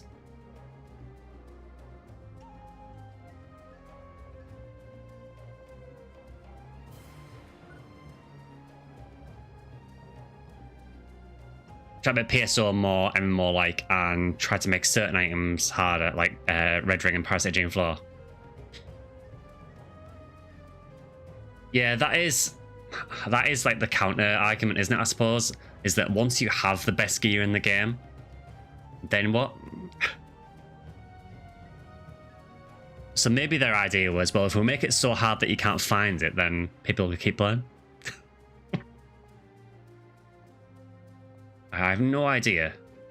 I'm just going to check this counter and see what quests are here.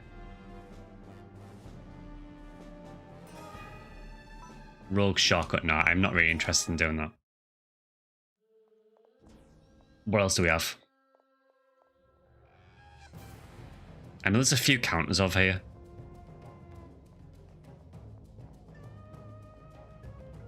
I think there's one here. Oh yeah, it works. I mean, you know, obviously one of the main reasons to play PSO later on is to try and find some of the rare stuff. So if you make it very, very rare, it keeps people playing to try and find it. I just think they went too far on Dreamcast. I mean, even some of the GameCube and Blue Burst drops are probably too hard. You know, SGS, etc. In missed rare drops, multiplayer Monster Hunter and Wilds drops everything super easily and kind of kills the vibe. Yeah, I played Wilds for a little bit and dropped it very quickly. Partly because the performance was shocking. But, yeah, I feel like the last couple of Monster Hunter games have made the stuff way too easy to get.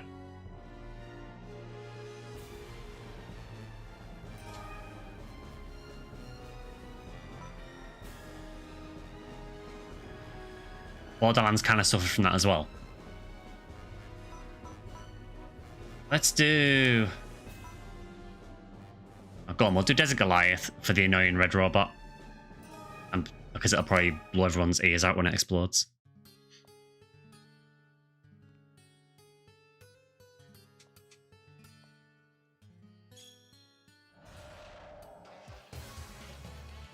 The story was very cringe. What for Wilds? Yeah, it was weird.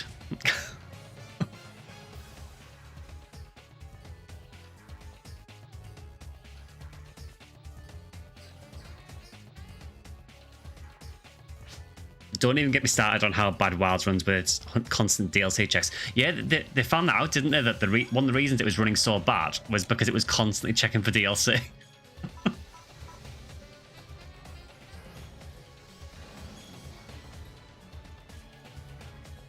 Yeah, the performance got fixed a little while back. Because I haven't played it for so long now, I've got no real desire to go back to it, honestly. I might check it again when the expand, because I'm assuming they're going to do an expansion for it at some point. Maybe when that comes out, I'll check it again. If the performance runs okay for the expansion. I think ultimately though, for me, even without taking the performance into consideration, I just didn't enjoy Wilds as much as World.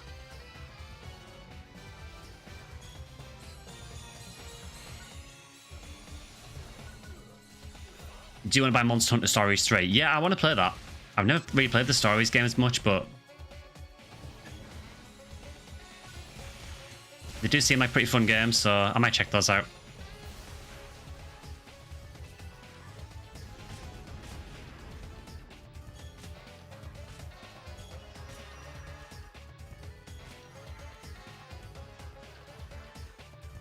Why make something so rare, so useless? Looking at you, Hitagata.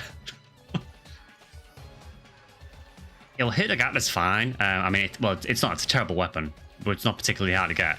It's the upgrade to it, which is probably what you mean. Yeah, very rare and useless. PSO does that a lot, though. A lot of the really rare gear is just completely useless. For reasons. It did kind of suck on launch, but it's much better as a base game now after all the updates. It definitely improved over time, for sure. I mean, for me, I played it when it first launched, did the story and everything.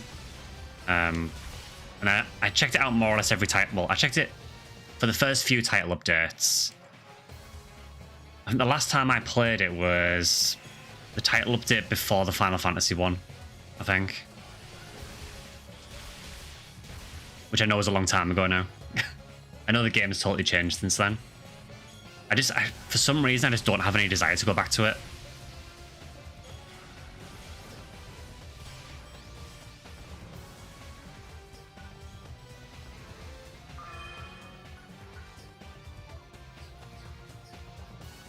Hi, Nemo, good to see you. You left off about level 65. Oh, nice. Yeah, you level pretty quickly in this.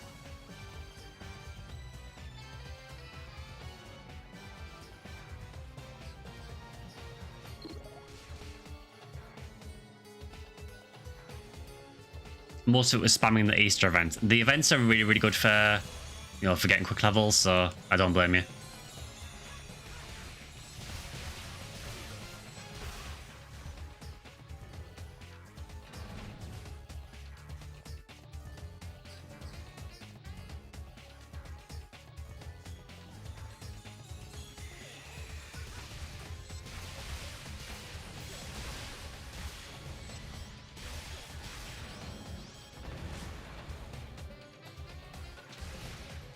I'm not sure when the next event is for Clementine, honestly.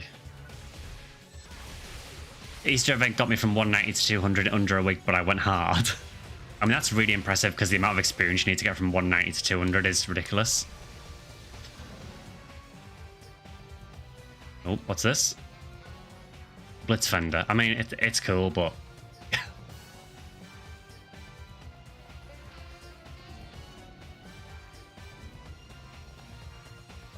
Is it the same as PSO? The experience, well, on Clementine at least, is very, very endgame weighted. So you'll probably get to 190 very, very quickly, honestly. And then once you get to 190, the experience just stops. I mean, I'm very close to leveling, actually.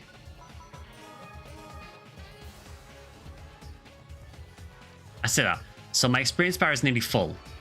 And I still need 1.3 million.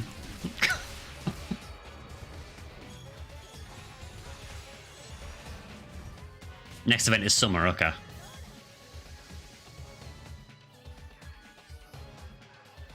There you go. So, yeah. So, Loroth's on YouTube just said that from level 190 to 191 is the same experience as 1 to 189.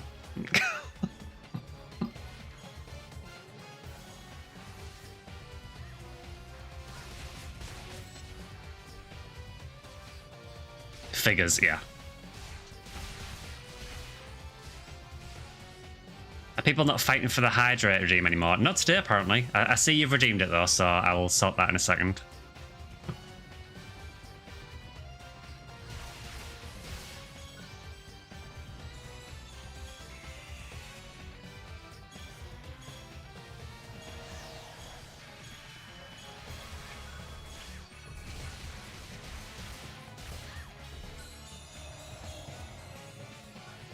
Summer event is normally a beach one. Yeah, I seem to remember the beach one last year was the one that played Idler Strange Fruits. That got me like a copyright warning. Which is why you may have noticed I don't monetize the PSU streams anymore. Although good news on the copyright front, actually. So you probably know that pretty much every episode of Chrono Trigger that I play, I get a copyright notice from some group in Brazil that likes to try and copyright everything. They're very well known for doing it. I got an email from YouTube today to say that the first one that they've submitted has been thrown out. So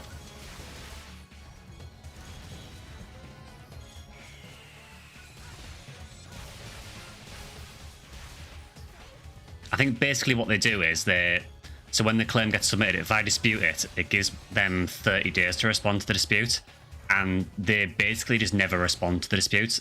They just mass report a lot of different videos. And I guess because of how many they report, they just kind of hope that you won't dispute them, and they don't really have the time to actually go against your dispute. So you just dispute them, and then I think it's 30 days later you get the revenue back. It's still annoying because obviously you're losing out for those 30 days, but It's just unfortunate that's how the YouTube copyright system is. It's just very broken.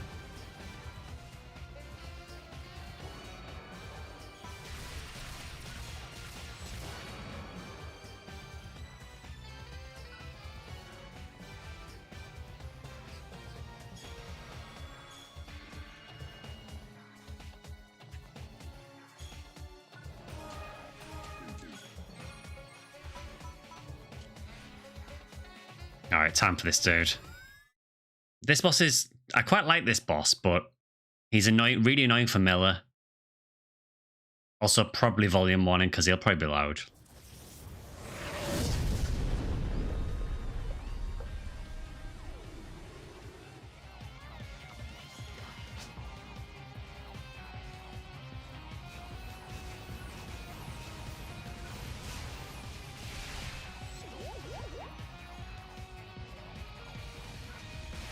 Have you played the Star Ocean games before? I have not.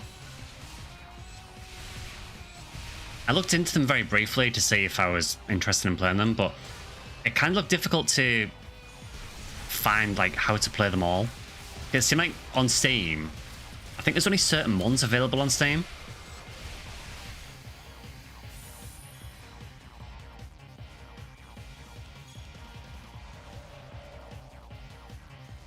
But yeah. As a lot of people have probably realised, there are tons of RPGs I've never played, and the entire reason for that is because I was too busy playing PSO. I'm not even lying.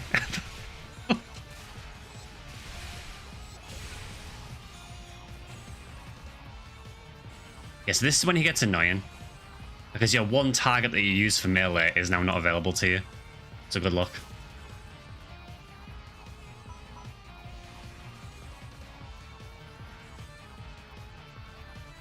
Also, he has this really annoying shield.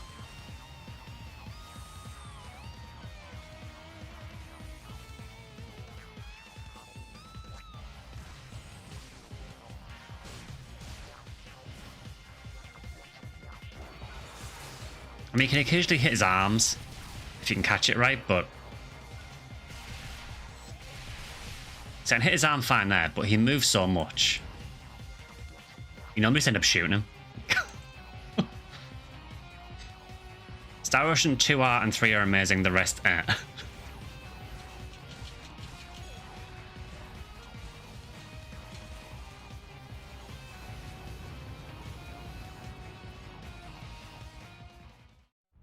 Volume warning. Rangers say winning. Yeah, against that guy, definitely. Just hit him in the back. Yeah, that's basically what you have to do. Which is fine if you're not... You know, it's fine if you're in a party. Solo, that gets really annoying.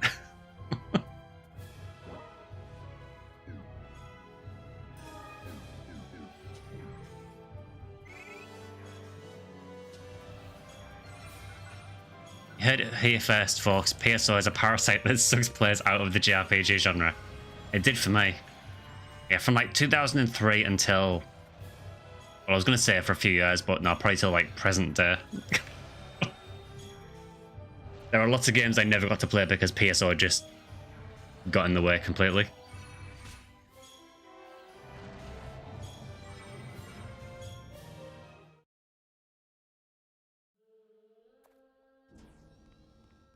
For me, it was bouncing between PSO and Pokemon. Yeah, I get that. For me, not so much Pokemon recently. Again, last Pokemon game I played, like outside of Pokopia, which was really fun actually. The last sort of mainline game I played was probably Moon on 3DS, which I thought was alright. But yeah, I never played Sword and Shield, never played Scarlet or Violet.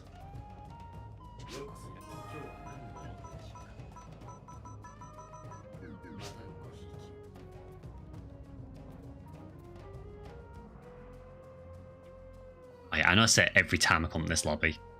But yeah, if you don't know, there is a hidden dressing room here.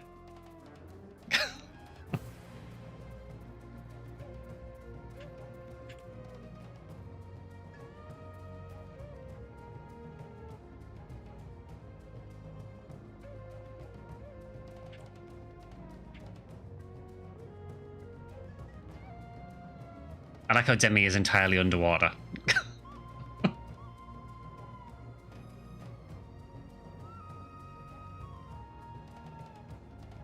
Pokemon Slow Down Sun and Lagging Moon. It was pretty bad, although maybe not as bad as Scarlet and Violet when they were released. They seemed terrible, which is why I didn't get them.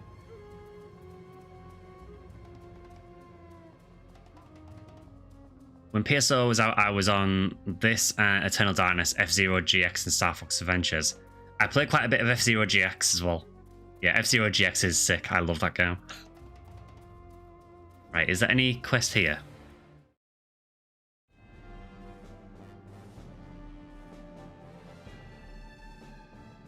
You mean you don't enjoy 4 FPS because of grass? Surprisingly, no.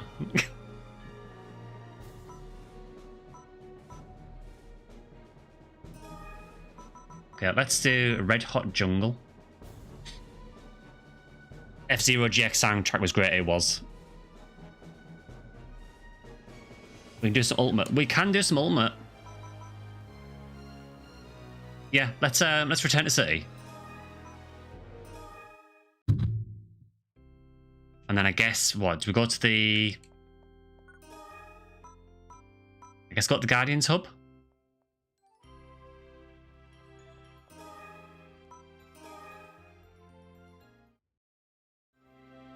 He prefers 3 FPS because of trees. Never had a problem on Scarlet, don't get the hurt. Are you playing it on a Switch 1 or a Switch 2?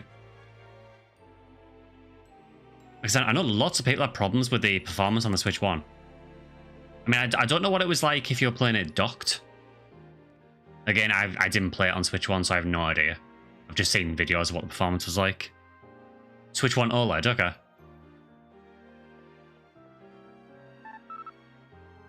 Alright, let's do some ultimate missions. Oh yeah, for someone who was asking earlier on how you level up, if you come to the Guardians Hub, there is a category there for level up missions. I will just show you that very quickly, actually. We're not going to do these now, but I'm just going to show you quickly.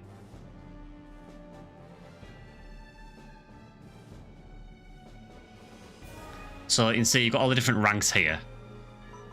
So if you go into C rank, for example, you have Unsafe Passage is like level 1 plus with level 1 enemies.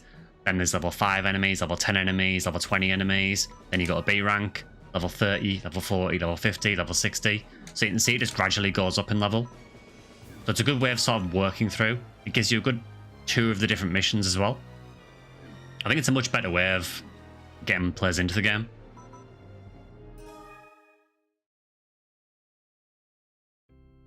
Yeah, they're accessible from the Guardian Hub.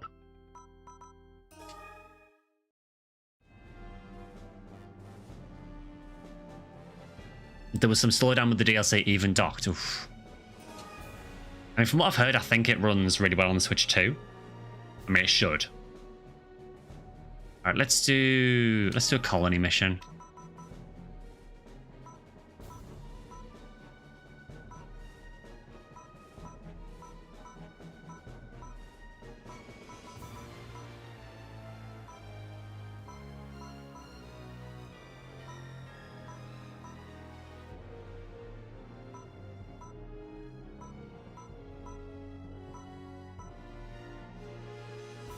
I have no idea what is in these quests.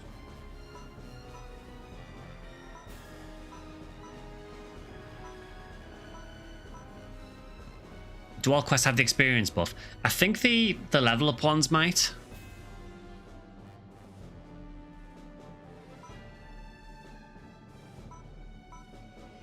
Right, let's try Mechanical Ghosts, because that sounds...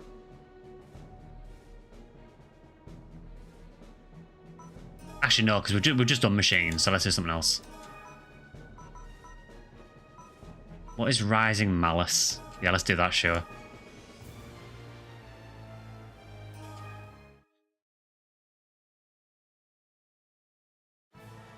Oh god, it's Hive.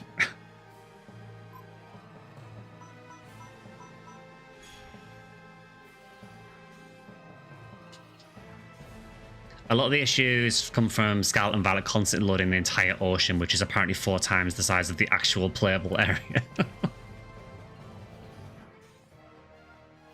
Wasn't there a similar thing with Legends AZ as well, or ZA, where it was basically loading the entire model of the city as well?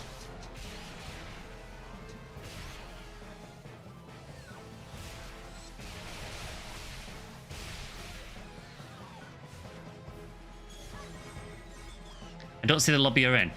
So the Guardian's Hub, you can access it from, you know, the orange pyramids that you use to change block or change area. If you go to one of those, if you scroll down the list of the options it gives you, there should be an option for Guardian's Hub, and that's where we were just then. It's always, oh no, it's Hive. It's never, oh yeah, it's Hive, or how is the Hive? I don't like Hive because I spent far too long here on the Sega servers.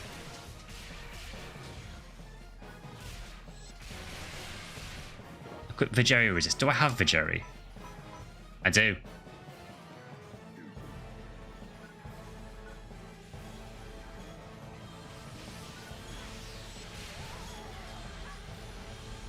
Yeah, on the Sega servers, I hunted the Agito replica here, which only dropped in Hive, and it took me forever to find it. So I have this music in this area like burned into my head.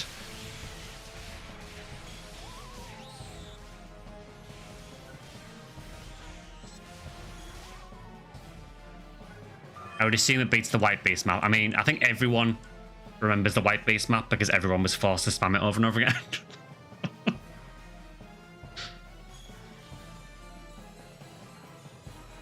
Yeah, White Beast was basically like the TTF of PSU.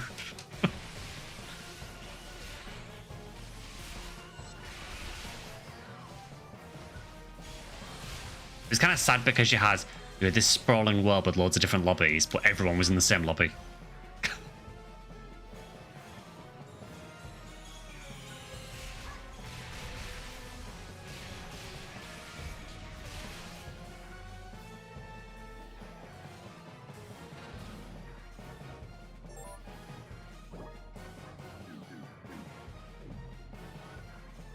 Oh, we have Shiho.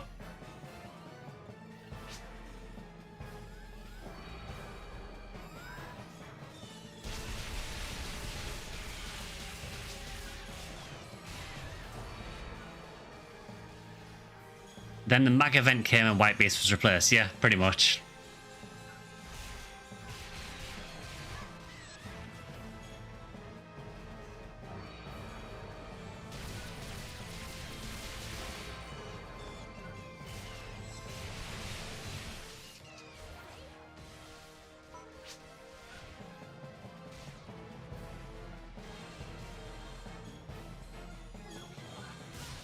Yeah, I think when the mag event started on PSU, like everyone just spammed that. I mean, I was happy because I think mag was the PSO event, wasn't it?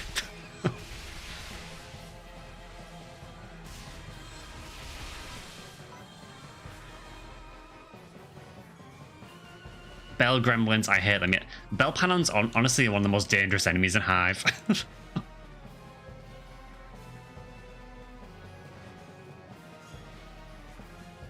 I do find it funny how the damage numbers in PSU escalate and the PSP and PSP2 dial them way down again. Yeah.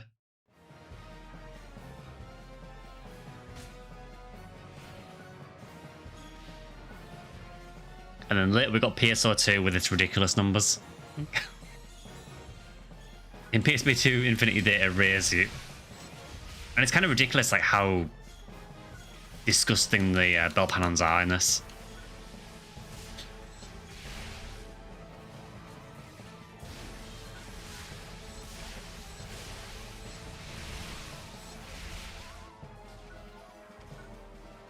Yeah, so I remember, obviously I played the PC version, but I remember you going to like busy lobbies on PSU and you just not be able to see anything because of the cut-in chat constantly. I haven't seen any Panons in PSP Infinity and now I'm scared. There are some very scary enemies in Infinity. Honestly, some of the worst I think are in Infinity are... There's a type of rappy you can run into, like I think they're called Mecha Rappies. And they're lethal. They are a menace.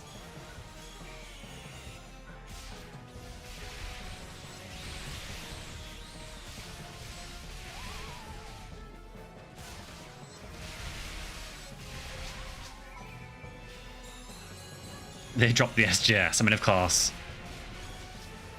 You just ran into the airboarding mechs. They suck. Yeah, so they appear in the portable games and in Zero as well, and they suck in every single game they're in. Yeah, they're awful enemies.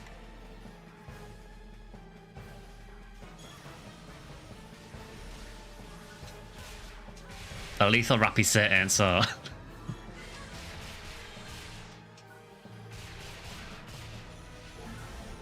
I mean, to be fair, you know, when you first get into like episode 4 on PSO Blue Burst, the sand droppies in Ep 4 will kill you really easily if you let, you know, if you let them get close to you.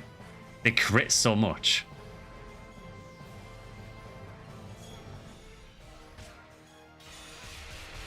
Yeah, exactly, the sand droppies, yeah. And particularly if you're in multiplayer mode, the sand droppies, they do tons of damage. Oh, Merenenka U+. I mean, I'll take that. Hey, Casey, good to see you. Merenenka is a double saber, I believe. Yeah. Oh, 46 ice as well. Nice. Not that I can use it on this class, but...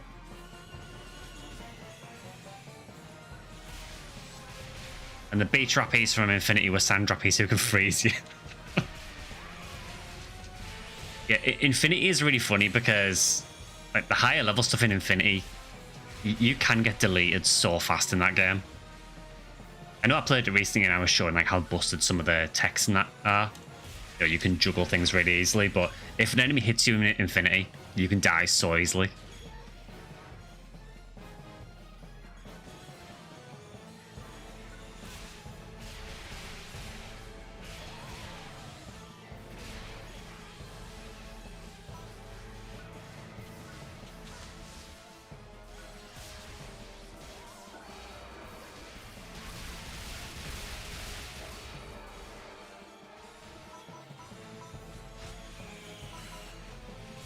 Doesn't help that like half of my weapon palette is dark weapons. I didn't think about this.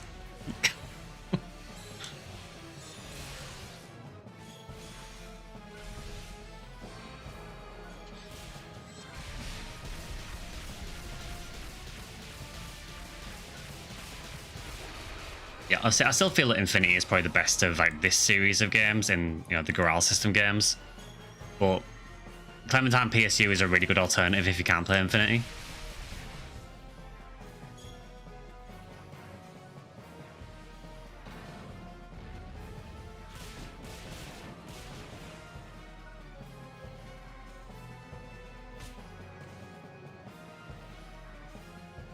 The music in Hive kind of never really chills, does it? It is kind of in your face constantly.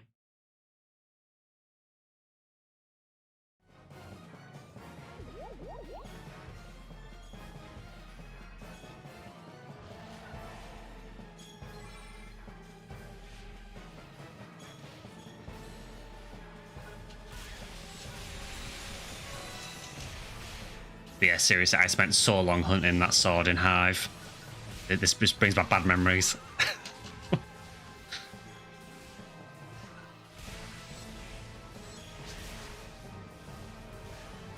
I think spamming Gigrant is no good on the eyes.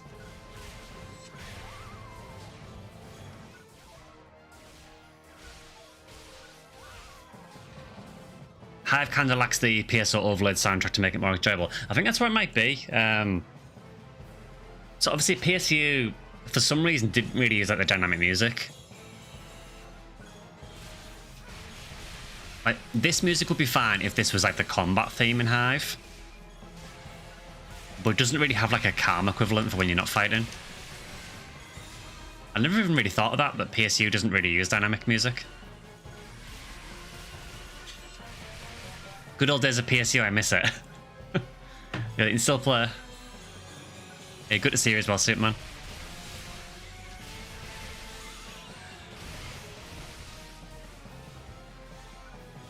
anything with grants in the name has been a retina burner since PSU.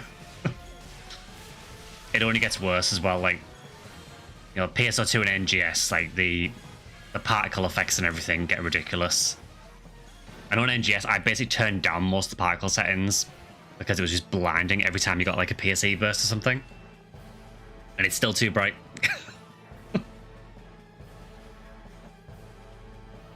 Although to be fair, in PSO2 and NGS, most of the time when you get a PSE burst, you can't even see a character, so...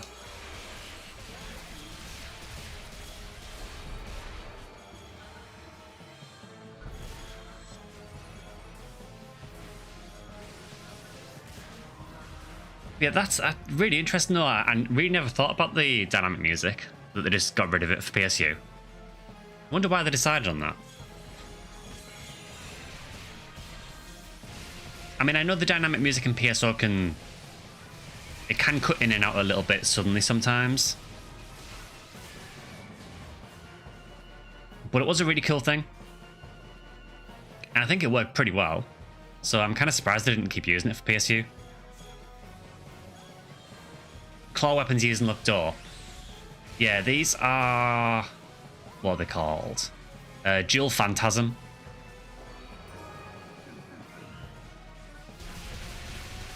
I don't think these were in PSU originally. I think they're from...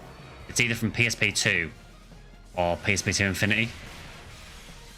But on this server, they've added a lot of the weapons from those games, so...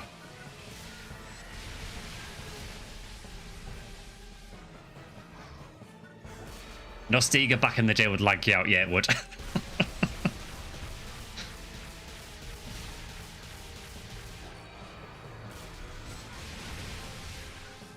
But Nostiga was so good, though.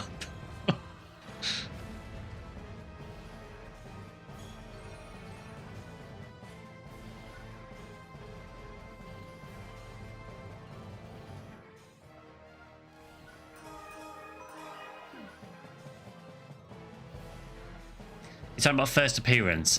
Yeah, I'm not sure what game they first appeared in. I want to say PSP2, but I could be wrong. To jump back to slow games, I learned a great way they were able to get Morrowind to work on the original Xbox. Basically, when you got a loading screen, the game would actually restart the console to free up space. Oh god, it's Fish Falls. I hate this Falls. Possibly one of the worst Dark Falls. I don't know if anyone really likes this guy. He's just Durrell there.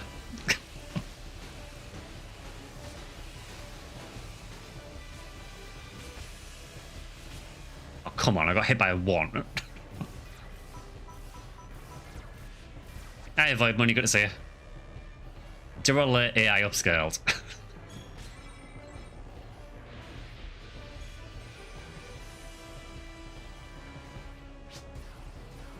I hate fishes on this game. Yeah, same. It's just not a good boss. Like, I've never liked this boss.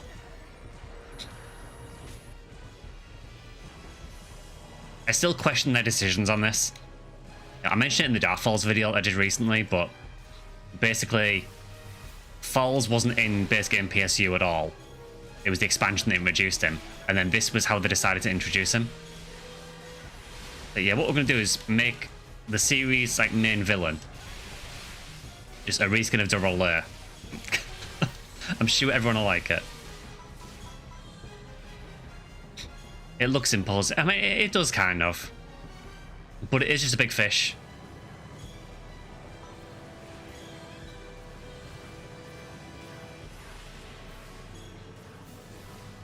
Can I even hit you with a Heaven Strike from here? No. Oh, I can there. It looks very unnerving when his face comes off. I don't know if anyone's seen this before. Yeah, enjoy that view.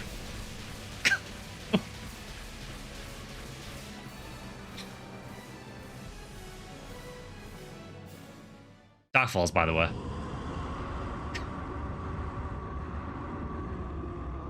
The gaping mom makes me think it wants to talk to your manager. Dark Karen. That is a big box. Full of absolutely nothing.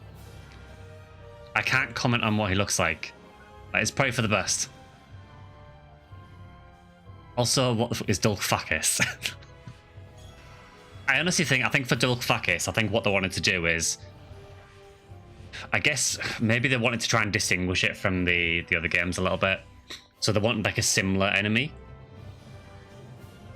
Yeah, I guess they wanted like a similar enemy,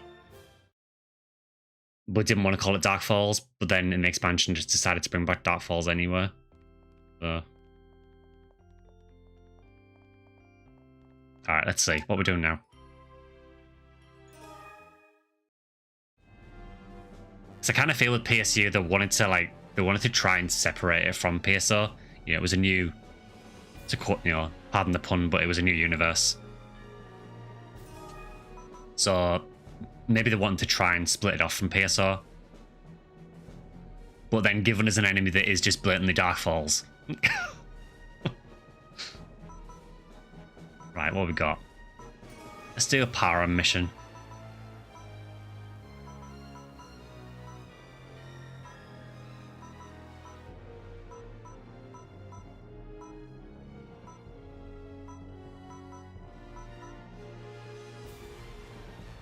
Let's do that one. Sure.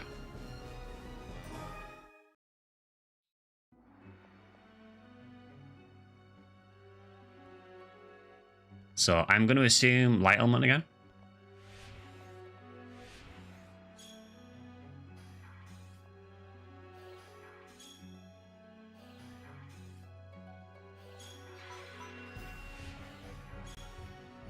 At least they didn't just reskin Dulcfakis for another Dark Falls, like they reskinned it for Mother Brain. I mean, you say that. So for that Dark Falls, if you go to second phase, it is just a reskin of Dulcfakis.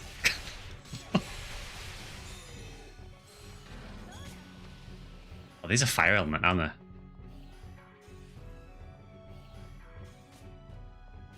Is there a Phantasy Star game where Dark Falls isn't the final boss antagonist? Yes. Phantasy Star 2, definitely. I guess Phantasy Star 4?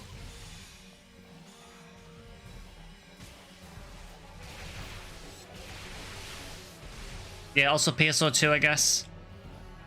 I mean, so for Phantasy Star 4 and PSO 2, it's... So yeah, it's Profound Darkness, which is obviously like linked. It's like a similar thing. But it isn't Dark Falls, technically. Phantasy Star 2 is totally different. So Phantasy Star 2, final boss is Mother Brain.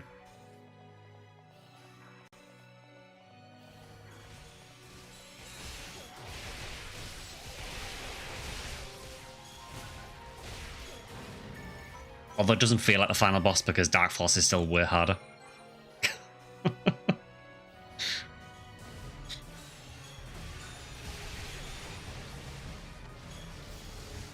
I do wish they'd established more villains that aren't just Dark Falls. Even having some relatable human-on-human villains would be cool. Yeah. I mean, they kind of tried that with PSU. I mean, so you had like Renvolt Magashi was obviously a bit of an antagonist. I mean, in PSO, I guess you had like Leo Gurhal, but you never actually fought him. He was an antagonist in the game, you just never actually fought him. Actually, yeah, PSP 2, yeah, that's a really good... Yeah, that's actually a really good shout. Yeah, PSP 2, final boss is what? Olga Angelus? Which is not connected to Dark Force at all.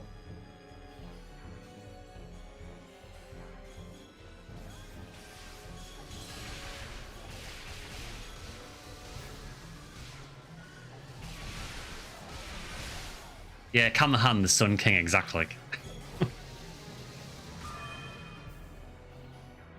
Yeah, just walk through the fire, that'll work. Been a while since I played PSO2, but last I was on Falls was the thing. Yeah, so PSO2 basically goes, we heard you like Dark Falls, here's like 10 of them. But it does have Profound Darkness as well. And Primordial Darkness. Which is kind of the same thing. Oops, all Dark Falls, yeah, exactly.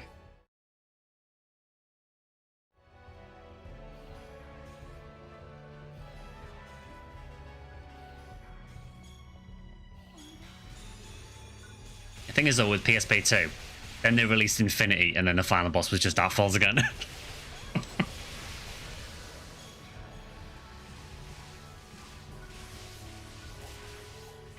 PSO2 kind of does a weird thing with the falls as well. They just like council or cult to the point where Gemini even points out waters down the name.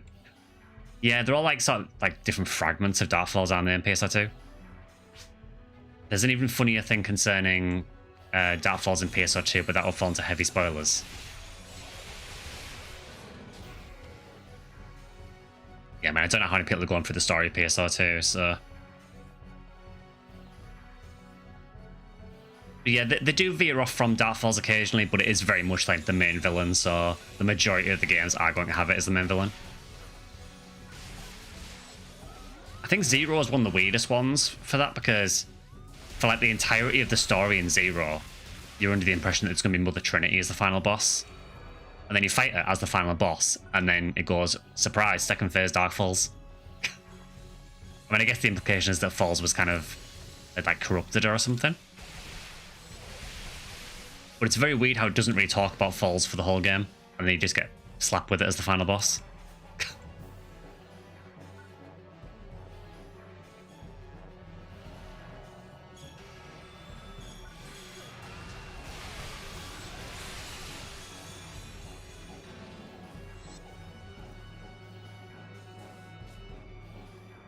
You thought it was Mother Brain, but it was me, Dio, Dark Falls. Or Dark Falls Dios, as it may be.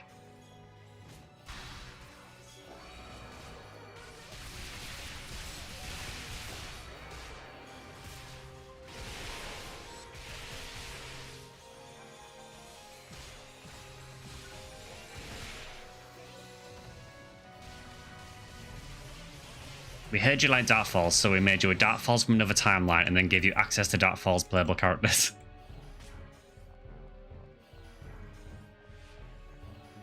You have Phantasy Star Zero on the DS. It is a good game. It is a really, really fun game. Yeah, we do play Zero on stream now and again.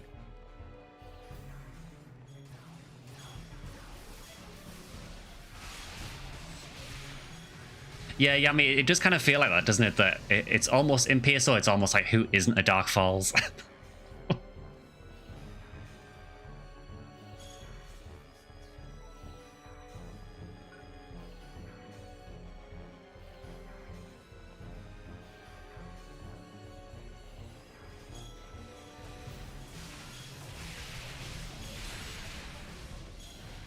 I would equate it to like the Spider-Man meme, where you got all the Spider-Man pointing at each other.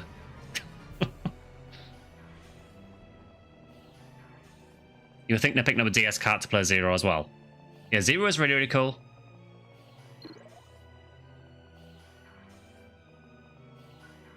The Sky Dark Falls, well, I mean, you know, if you play PSO2, you know.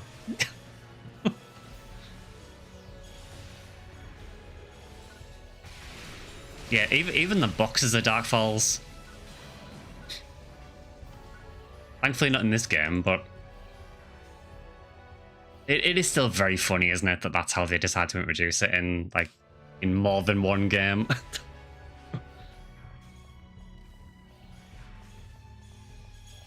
The one major issue Zero has is Eternal Tower. Yeah, it is far too long. I don't know what they were thinking making it that long. I mean, the tower's fun, but just not for several hours.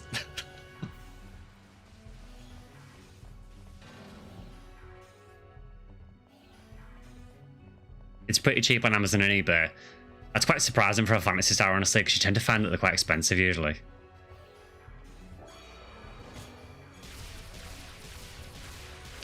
Still works, I just don't play it as often since I played it so much years ago. Yeah, that's fair. Yeah, Nima, yeah, I think... Is it Phantasy Star 2 where they talk about Pandora's box? When you open the box and get Dark Force? I know there's one of them where, they do literally mention about it being Pandora's box. I think it's Phantasy Star 2, but I could be wrong. It's either 2 or 3. Because, you know, he appears in a box in both of them. I want to say it's 2, though.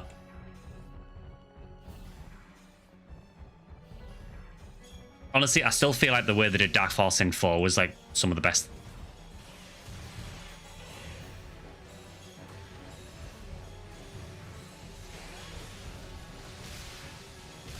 Did you literally go beast mode? Yeah, this is beast mode, yeah. Yeah, it's like the racial ability for beast characters.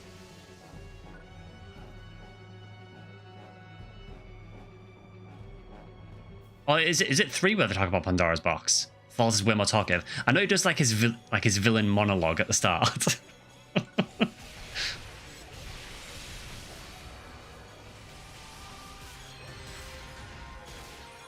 For being called Nanoblast, you become pretty huge in that mode. Yeah, it's like the opposite, isn't it?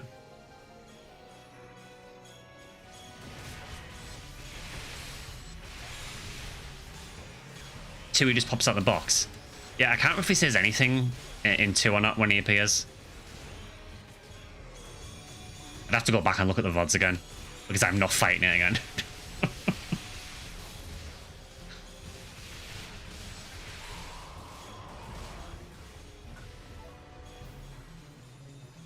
Yeah, seriously, we are never doing that boss fight again, ever.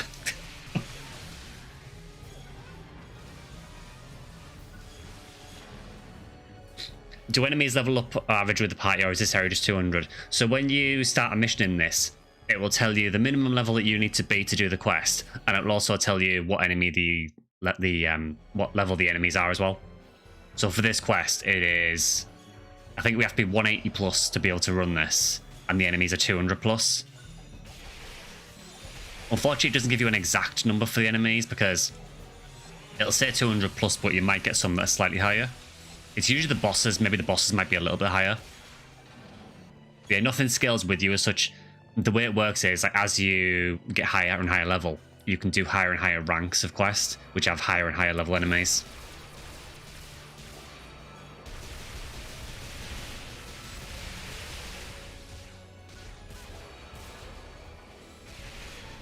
Can you not stand in the fire?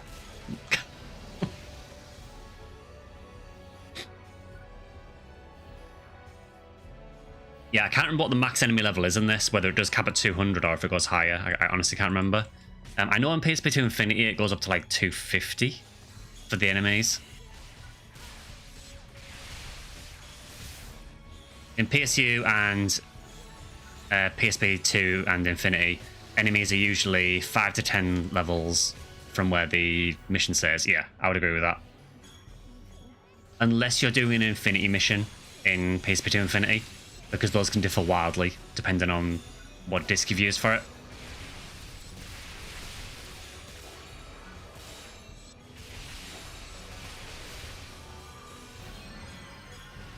God, I can't see a thing.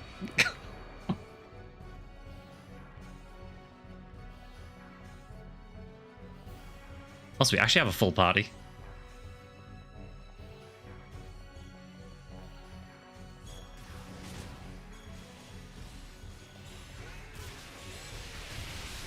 The Eternal Tower in Zero is, as far as I know, the only place to get the gold weapons from fighting the gold bosses, like, every so many floors on high difficulty.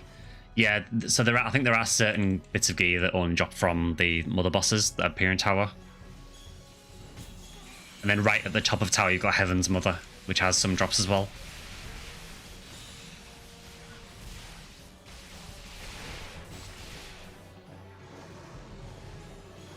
Visual clarity, like playing with 3 Darkfloor users.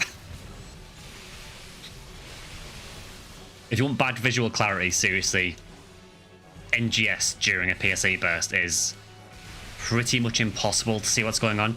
You play by feel.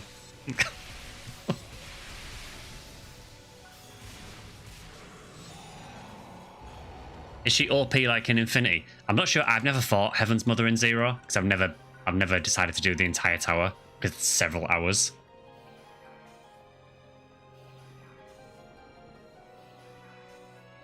But yeah, in Infinity she is disgustingly overpowered.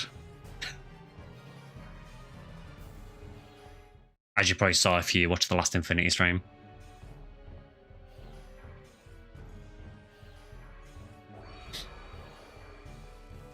PSC bursts were never a problem for you.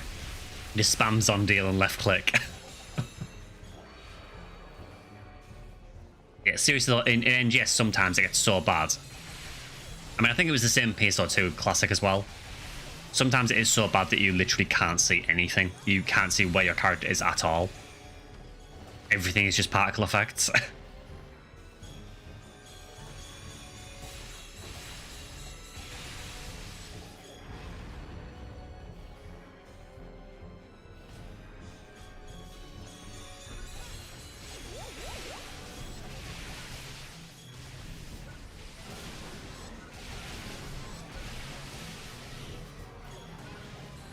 Looks like someone is using Ragdoll as a mag.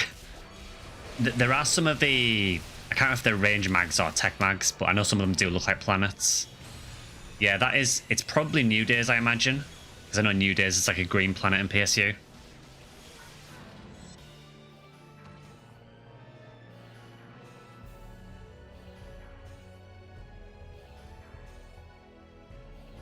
Spam arrow rain and deck space every 10th hit sound and then hope you're not hitting a rock. Can we just talk about like how ridiculous an NGS it is that like deck space is still like a viable Mazetta farm years later?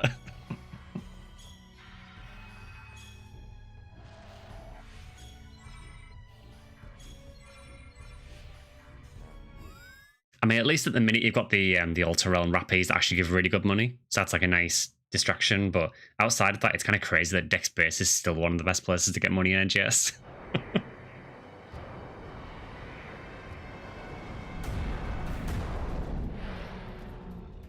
Main issue with Eternal Tower is that you have to beat it twice at the minimum to unlock every mission. Yeah.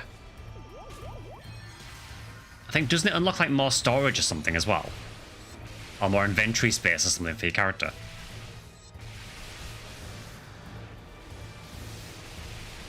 But this guy's such a troll, so he's ground element, but he spits fire and ice. Work that out. Also, yeah, this guy's level 250, so it does go to 250.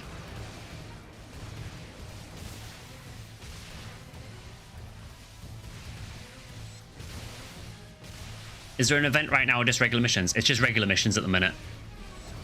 I think someone said that the next event is probably Easter. Sorry, not Easter. Easter has been. Probably summer. Which I think is not like the beach event.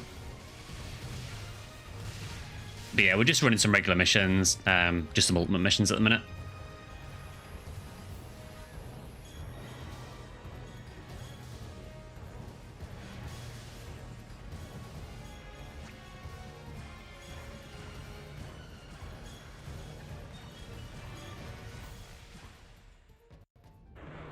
I'm going to take credit for that shot. The Dragon Slayer might need 2 slashes killers thing. Well, the issue is, you see, that it's a Dragon Slayer, and this is a Dragnus, so can't kill it.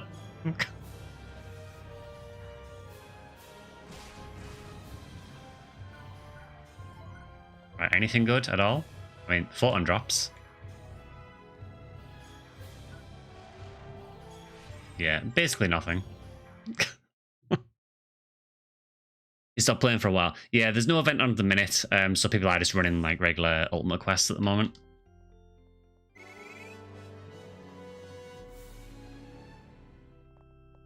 So beating every mission on normal on 0 unlocks hard. Beating every mission, including Eternal Tower on hard, unlocks super hard, and it doubles your storage or something. Does Clementine use shared drops or individual drops? It's like it's individual, so whatever drops on your screen is for you. Which is good. That's not how it was in the original PSU. On original PSU, you could kind of choose how the drops worked.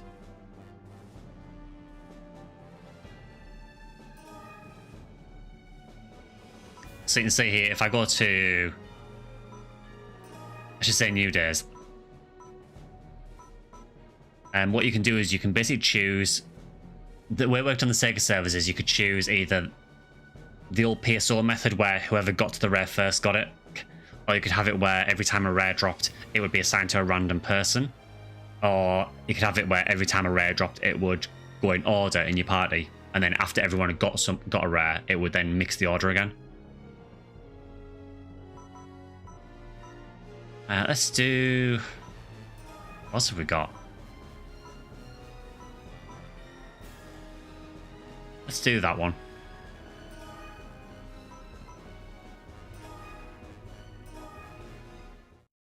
Instance loot is the way. Making people fight over loot is Garbo Town. Yeah, that's how it was in PSO. Before the private servers and everything. You basically had to be on it, so if your super rare item dropped, you had to be there. Before it got stolen. Also, man, the music in this area is so good.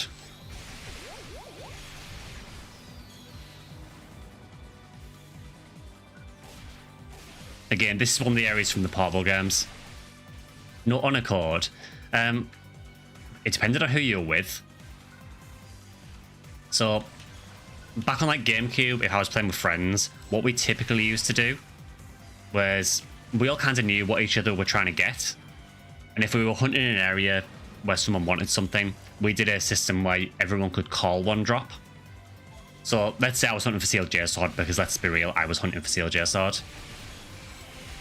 And everyone else basically would be able to call a drop in Skylight Tower. So someone could say, right, okay, I want Soul Banish if it drops, I want Yamigarasu if it drops, I want, whatever if it drops. And if the item dropped, whoever got it would give it to that person. Obviously, I would call Sealed J Sword for that. And then after that, we'd hunt something that a friend wanted. They'd get to call the Uber Rare, we'd call something else. And everything else was kind of fair game. I think if you were playing with friends, it was fine because you kind of knew what each other wanted. And quite often, if you got a drop, you'd say, like, oh, does anyone need this? It was... So there was a bit of an on accord between friends, I guess. But if you were playing with, like, public game with random people, no, it was just grab whatever you can.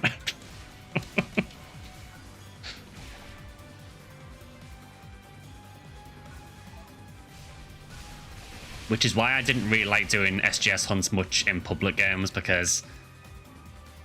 Can you even imagine? You finally get it to drop after like years of hunting it and someone else grabs it and runs off. Thankfully, it never happened on GameCube, so that was okay.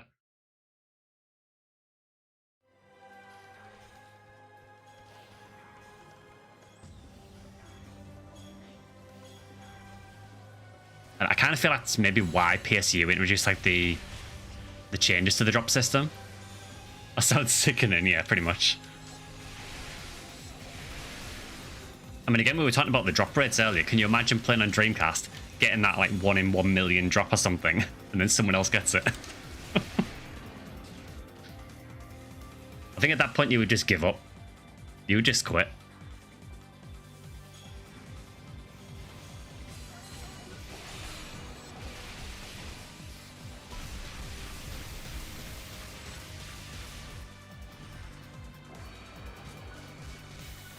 You need to get PSU 1 and 2 on PS2 again, as I regret selling them to a game exchange, or just play Clementine and see where it goes. Clementine's really fun. Like I said, the only downside is that there isn't really the ability to do story.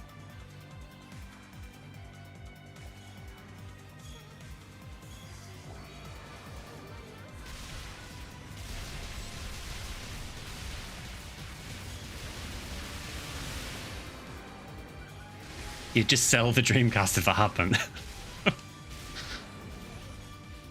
Honestly, I would not blame you.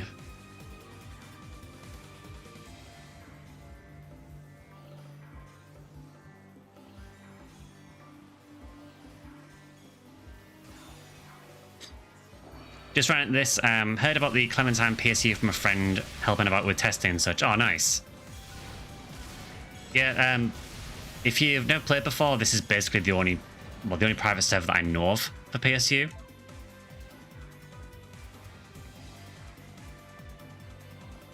So please correct me if there is another one, by the way, but Clementine is the only one I'm aware of. But yeah, hope you enjoy it. Good to see you as well.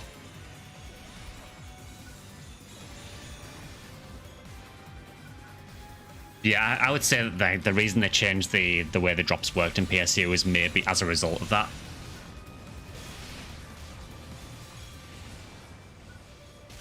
I guess it gave you options at least, so... I guess if you were playing solo, you could just leave it on whatever you wanted. But if you were playing with random people, you could set it to be, drops in order.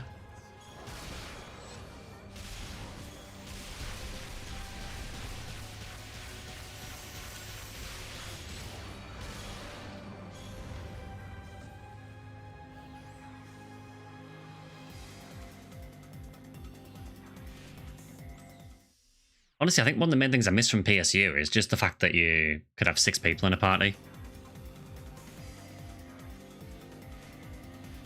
Because anyone who's watched for a while knows that every single time we play PSO, there's always a point where there's 5 people.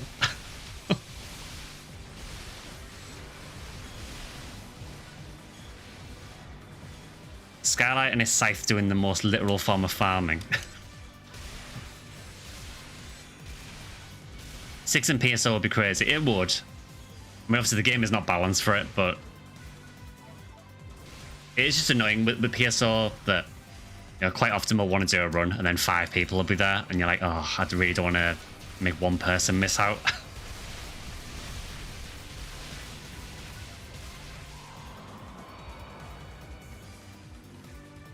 I want to say, I think this might be the only Phantasy Star game that has a 6-player limit.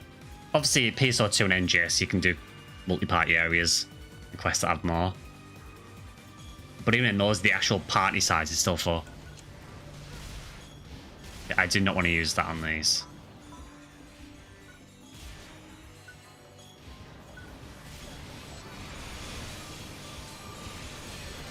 The game is not balanced for it, and the balance is just getting one shot by everything in tower. Yeah, I mean, I suppose balance in PSO is not really a thing at all, is it?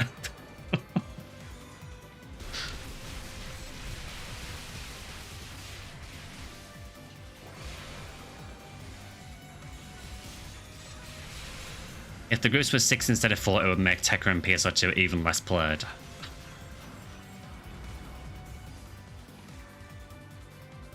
I mean, at least in NGS, Tekra is actually really, really useful.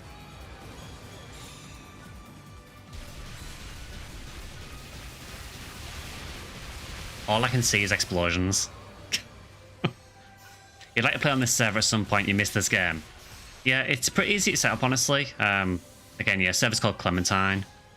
You can just get the client for it. It's pretty easy to get set up. The only thing is, some people do have a lot of problems with getting the game to run. It seems like certain builds of PC just doesn't run properly on for some reason. Like we seem to have found that certain people can run it no problem. Certain people have a lot of issues getting it to work. For me, it worked absolutely fine. Yeah, I would definitely recommend it though. If you miss PSU, it's not exactly the same as the Sega server. They have kind of messed with some things, but it's the best option you've got at the minute.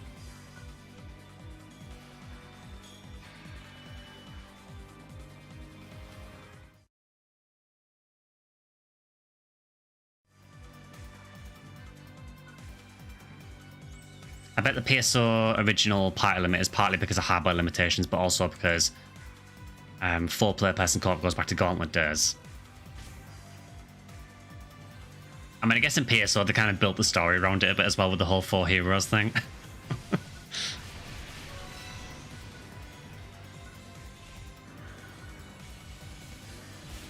Now I'm realizing after hearing it and not paying attention that there is 6 people in the party. Yep. Yeah, for some reason in PSU they decided to increase the party limit to 6. It was kind of back in the day where I guess just more was good.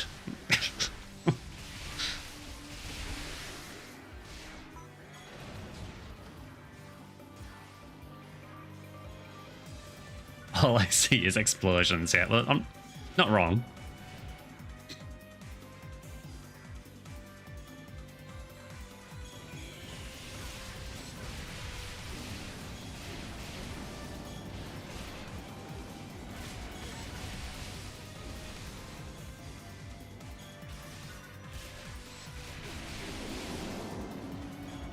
But yeah, honestly, I say it's most times when I play a Phantasy Star game, but yeah, if you haven't tried PSU before, it is worth a shot, particularly if you're sort of familiar with some of the other Phantasy Star games as well. I know I say this like every single stream, but like they are all so different to play. You love claws. Which one's these? These ones are called Dual Phantasm. There'll be a few versions of them. Yeah, this one's called Dual Phantasm.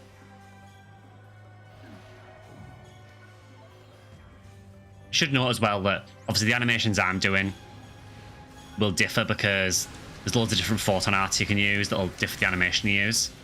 There is some very funny claw photon art actually. I can't remember if do I have the really stupid looking one? Oh, I don't, unfortunately. Yeah, there's one Claw Fortinet where you basically swim through the air. And then you stab down from the air, get stuck in the ground and sort of wobble around. It looks absolutely stupid. But I love it.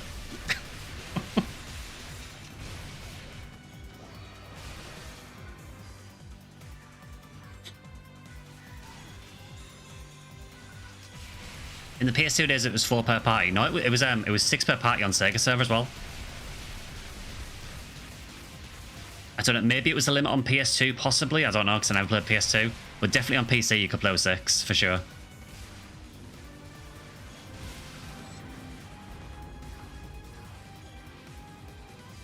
There is also evil shark claws that make chomping noises when you hit something.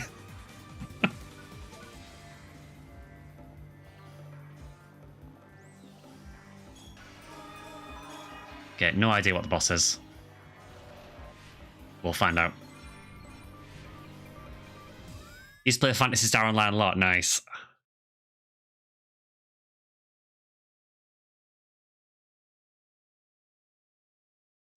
Yeah, Shark. There was a lot of like very weird. Yeah, there was a lot of very, very weird Fortnite in this game. Of course, we got Gurhal there. I guess we fought fake Dark Falls Gurhal there, so now we fight the real one, I guess. Which, hey, it's the same fight. Dark Falls? Yeah, exactly. You know, it's not at all familiar to the boss we did earlier.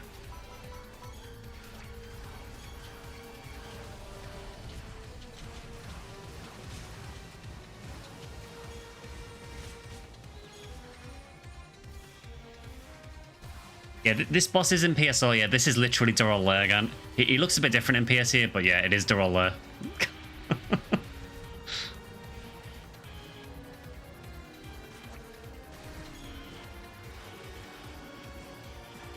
I think he freezes the raft, I think, in this, doesn't he? Yeah. This is Gurhal 2.0.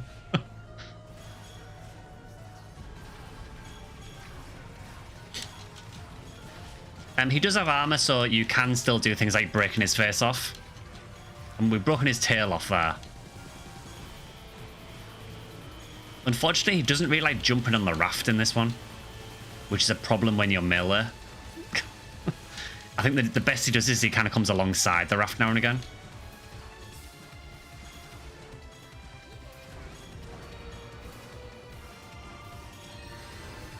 Come on, do something.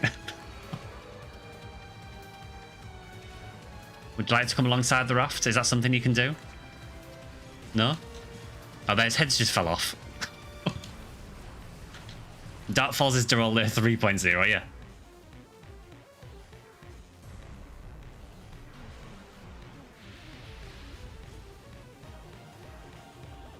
All that builds up for that attack. And all you do is just stand in the corner. Could you come down? Is that something you can do?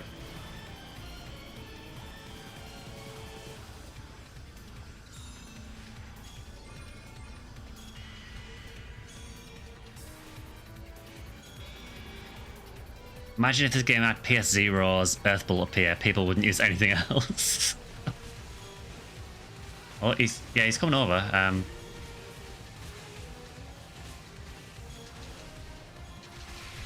That's the closest you can get to him in this.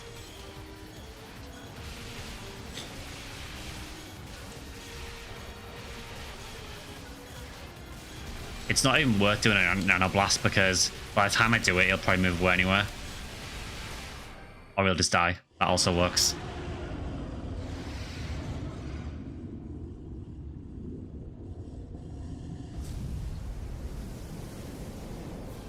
The mask was way cooler than its actual face, yeah.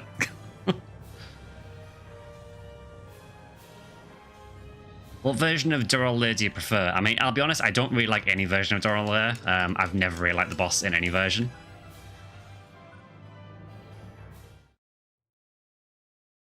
I know the name isn't unique to it, but is your character name a reference to Blue Draw? Yes, it is. Well done.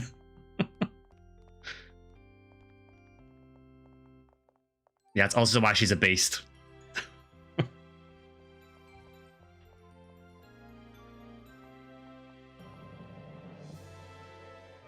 Yeah, I don't know. I mean, I guess like as a melee character, I prefer the PSO Duralur just because he actually comes near the Raft more. But I don't really like any of the Duralur fights. But yeah, Nimble Soul Thief, yeah, the name is a reference to Bloody Raw. Also, my very little bit of trivia, my very first PSO character that I ever made on GameCube was called Xeon, which is another Bloody Raw character.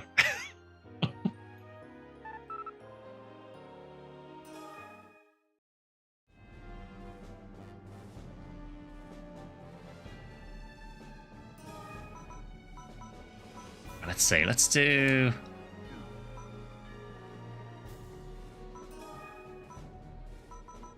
What else have we got? Yeah, let's do that. Otori Castle, why not?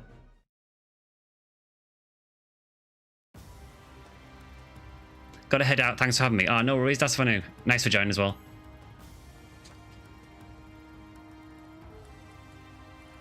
In conclusion, Sky likes people turning into furries. I am not a furry. Oh, no worries, Demi, thanks for joining.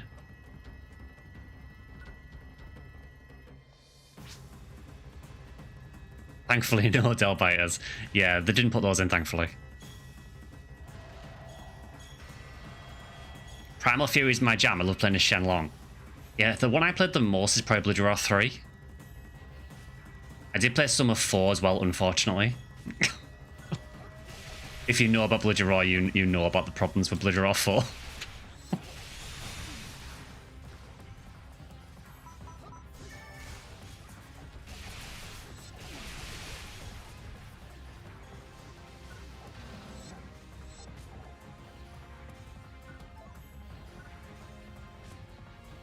Yeah, I don't know what happened with Bloody Raw 4 in that release, but that game was an absolute mess. And basically killed the franchise, and it has never really came back since.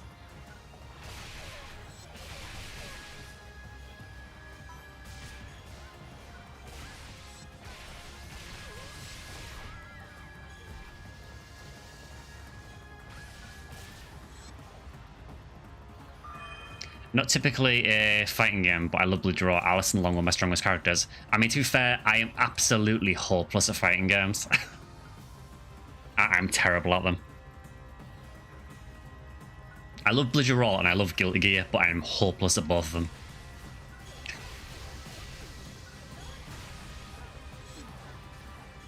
I always thought that in Bloody Raw, I always thought that Uriko was a really, really funny character.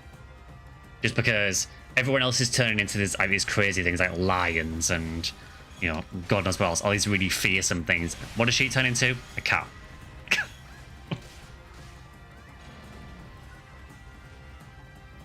Well, a cat in the later games, anyway. She was a bit scarier in the very early ones.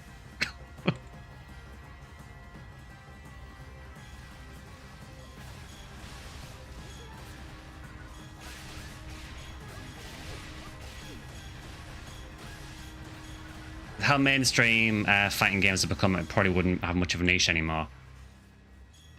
Yeah, I mean, I think some of them, they've tried to make them a bit more sort of wider appeal. I mean, I know Guilty Gear Strive, I think they tried to do that with. I haven't played it myself, but...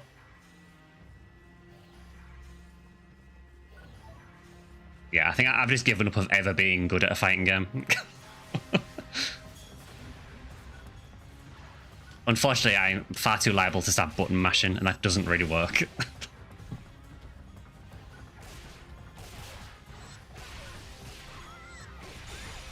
I feel like some of the least expected beast farms are the rabbit and the mole. Yeah.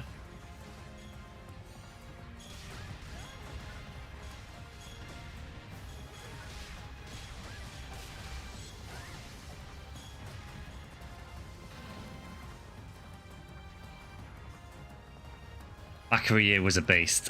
I assume all characters in Bloody Raw are beasts in some way. Yeah, not wrong. Not wrong.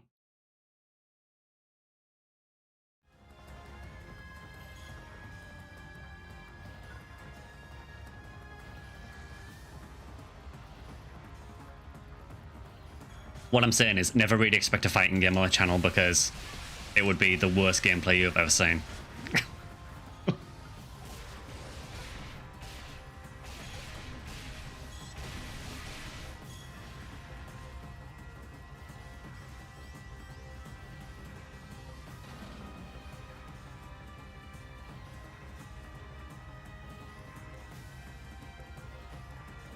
SNES was also golden age fighting games. Yeah, I would say so. I didn't have a SNES myself, but I know obviously there was a lot of really good ones for it.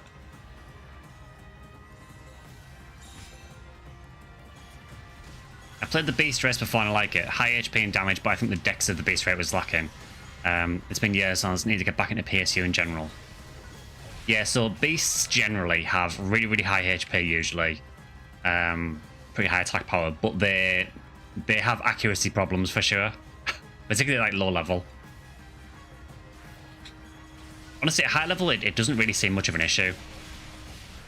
But yeah, I remember on like the Sega PSU servers, Beast accuracy was pretty horrible.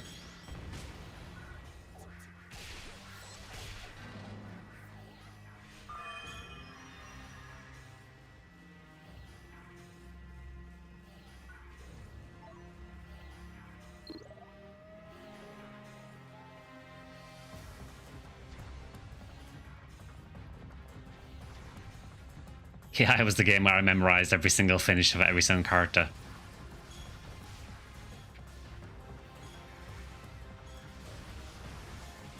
Yeah, I never really played much KI because, I mean, I didn't have a SNES when I was younger.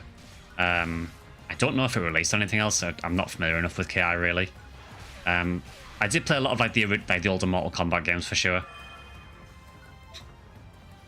Did you play Phantasy Star Portable on the PSP? It has a very similar gameplay. I have. So recently, I did play PSP 2 Infinity on stream, but I have played the original PSP as well. I still have a copy of that, actually. I mean, I've got a copy of Infinity as well, it's just it's a digital copy.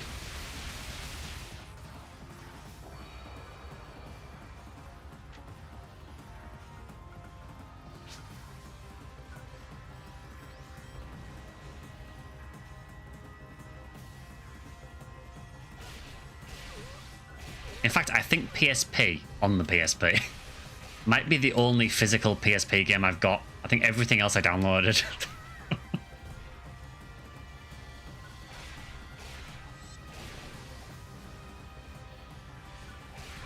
Yeah, that's a really good game though. I mean, I've said it before, it does feel just like a pared down PSU because that's kind of what it is. But the story for PSP 1 is really good.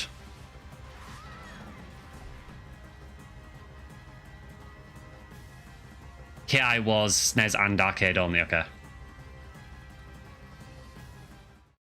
I played a little bit of the KI reboot that they did. Seemed decent enough, but again, I'm not good at fighting games, so I don't tend to bother with them now.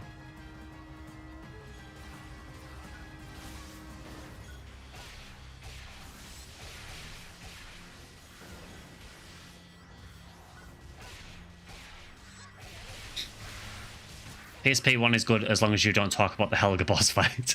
Honestly, I don't really remember the Helga boss fight that much.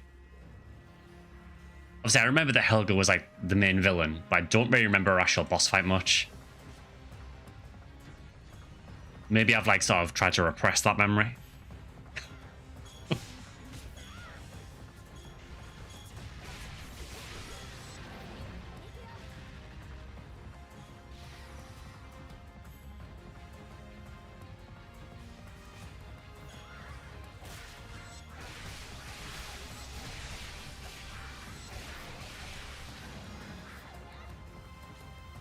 The Battletoads reboot was entertaining, just sucks that it took them 20 years to put out something good with a rare IP.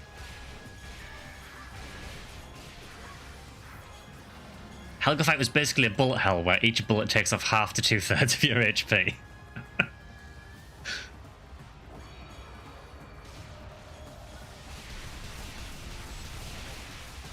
I mean, to be fair, the portable games do have some very unfair bosses. I mean, realistically, you know, the Shizuru fight in PSP 2 is pretty rough as well.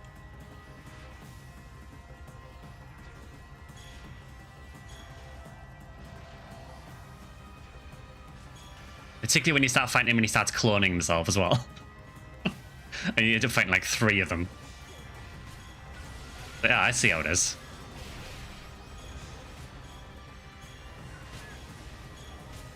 You have bought the PSP games, but your PSP doesn't work after playing it so much years ago. Is it an issue with the battery? Because the battery seems to be like the main weak point on PSPs. The batteries, I've mentioned it before, but the batteries have like a fault with them where they kind of bloat over time and become really dangerous to use. Did they bring this map back on PSO2? I'm not sure. I mean, this map originally is from PSP2. And they ported it over to Clementine for PSU. There might have been a similar map. I don't know if this exact map was ported.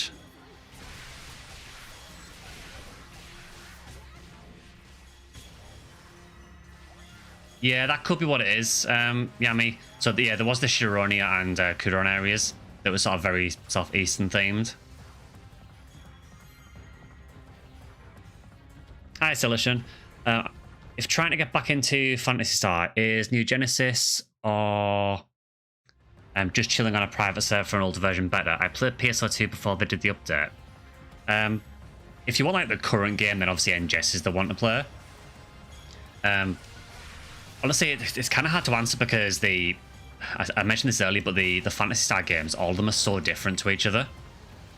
You can kind of find your feet in any of them. I think I would say if you're looking for people to play with, you would probably either want to go with either NGS if you want the current game. People do still play PS2 Classic, but it's definitely a lot less. Or if you don't want to go with the modern games, I would say PSO Blueburst is probably the next best for finding people to play with.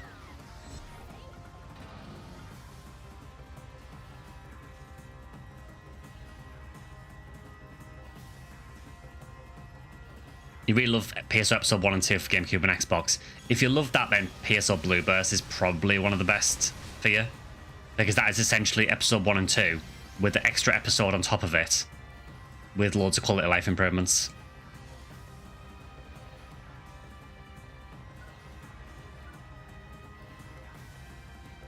Yeah, I would probably agree with you, Void Money, on that. NGS is not a good game for people who want to re-experience older versions of Phantasy Star. It has an appeal, but I think it's not satisfying for most fans of the series. Yeah, I think it's... A lot of that is down to the lack of story until recently. That was obviously a big problem, because that made it kind of not feel like a Phantasy Star. They are slowly remedying that with the recent story, which is good. But yeah, I suppose if you're interested in like the sort of story and like lore of Phantasy Star games, then definitely the older ones are probably the best ones to go with.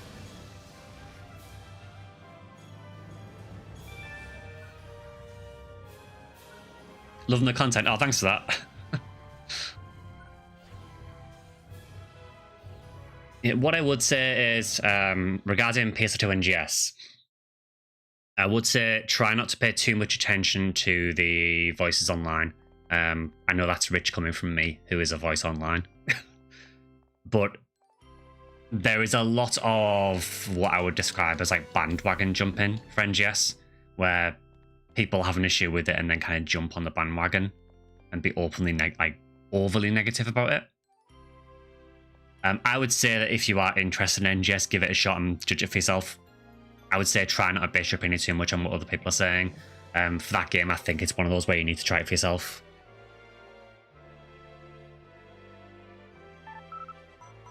Alright, I think we've got time for one more quest, maybe.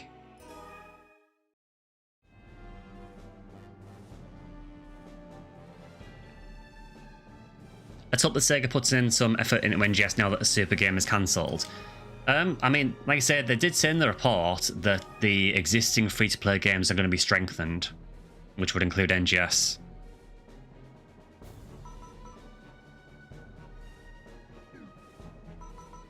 Let's end it with...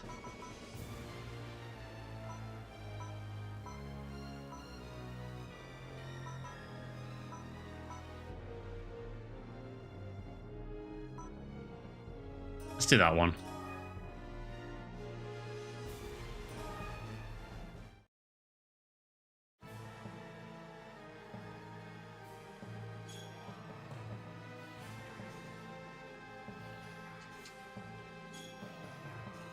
Glances at the End NGS and Make Classic Episode 7 campaign. Yeah, I saw that. I have several issues with that campaign.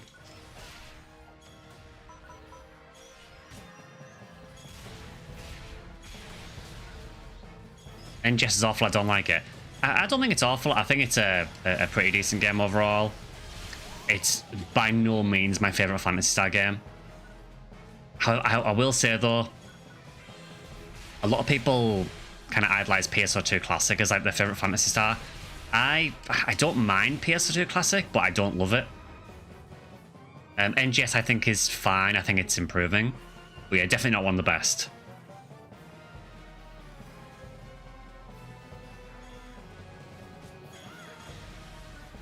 I think that's fair, Shark, yeah. I think if you play it for like a couple of years and, you know, kind of run out of things to do on it, that's fair. It is getting better at the minute with some of the new stuff they've added, but yeah, it is taking too long.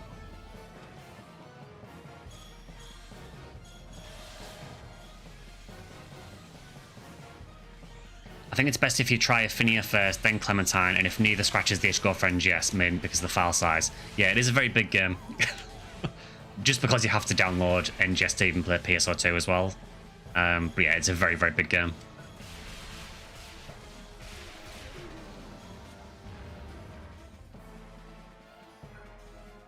Hey, Shiro, good to see it. Yeah, this is probably the last run, I think, for now.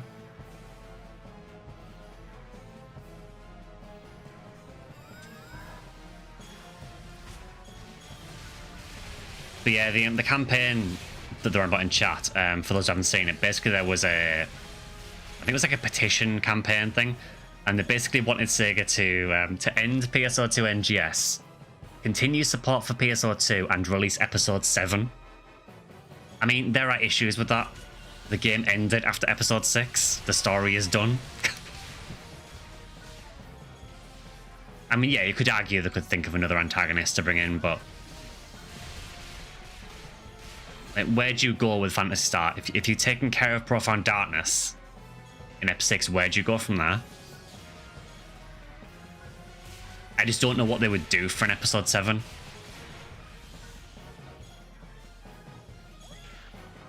Other than the unrealistic demands, I think it's a little harsh to bash NGS to such a degree, even as somebody who sympathises with those who dislike it. Yeah, I mean, I should stress, like, I am fine with people disliking NGS. I appreciate it is not a game for everyone. The Great Light. I mean, yeah, I guess they could go the Great Light. Sam Million comes back. Yeah, I'm not against people who dislike NGS. You know, I appreciate a lot of people just don't like it, and that is totally fine. But there is this kind of group who are just intent on constantly bashing it to a toxic level. And it's very, very old. It got old after NGS released. And they're still doing it.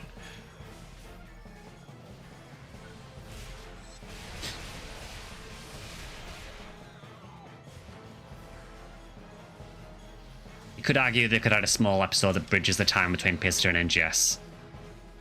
I mean, I think that has to be planned to an extent. They keep kind of teasing PSO2 stuff with NGS. We're now getting this Alter Realm thing that might be able to link into it as well. You know, Nameless City had a PSO2 ship in the background. There's been a lot of little subtle nods to PSO2. I think it's going to happen. It's just a question of when.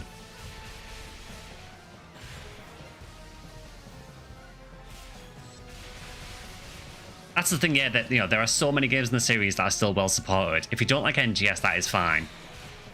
Just try something else. I don't understand why they mixed NGS and PSO2. It's because NGS is a PSO2 game. If you look at the story for NGS, it basically takes place in the future after PSO2, so it's in the same universe and everything.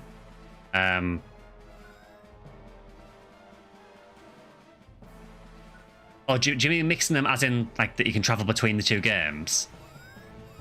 I think the reason for that, in my opinion on that, is so obviously the West didn't get PSO2 Classic until like what, 2020. My honest view is, and I've said this before, is that the only reason that the West got PSO2 is in preparation for NGS. I don't think. I think if NGS wasn't coming, I don't think the West would have got PSO2 at all.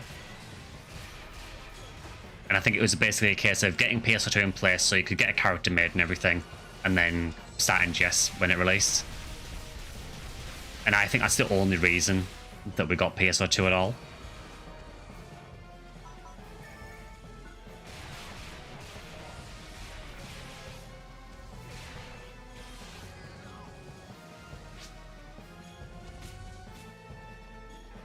What is that? God Power, I mean... I like God Power and PSO.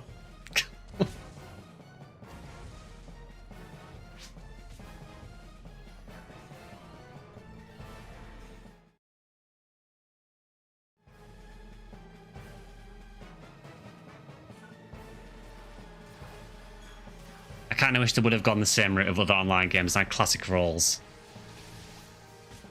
Oh my god, what happened to these Rappies?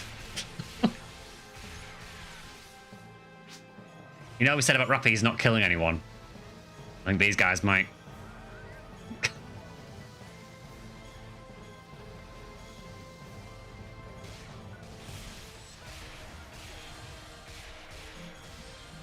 You see the Sorcerer's Cane? Yeah, that is a Sorcerer's Cane. They did add quite a lot of PSO weapons to this. Some of which weren't in PSU originally.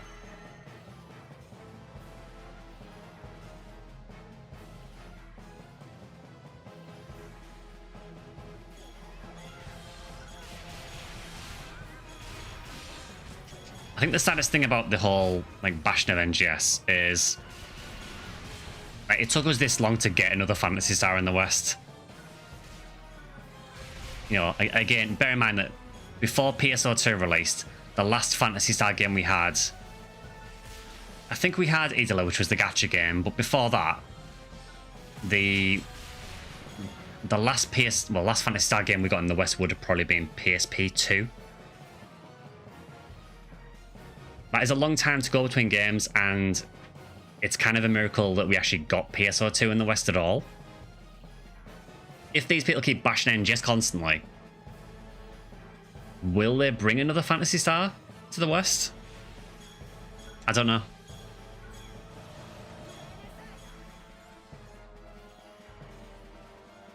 I'm going to give you a hand because that is quite a few enemies.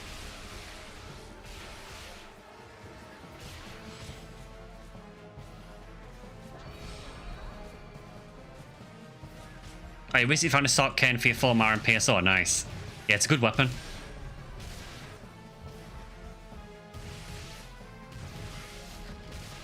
We need to build a wall and the sand drappies will pay for it.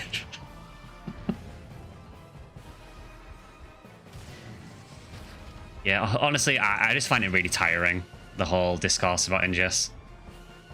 I'm just sick of hearing about it.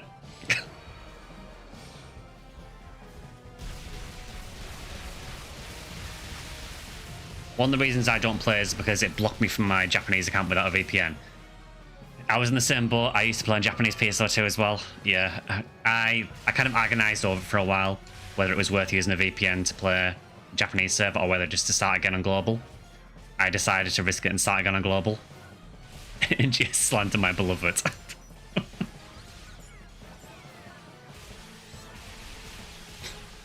Oh yeah, there is some legitimate criticism for sure.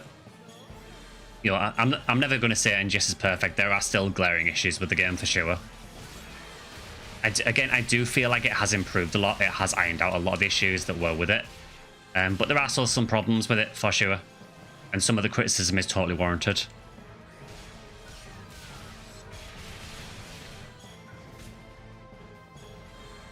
Oh, I wish I got to play Adler Shark. I never got around to playing it.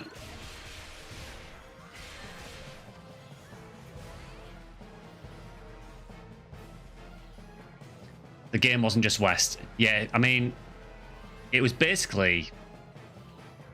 Yeah, PSO2 was essentially just Japan.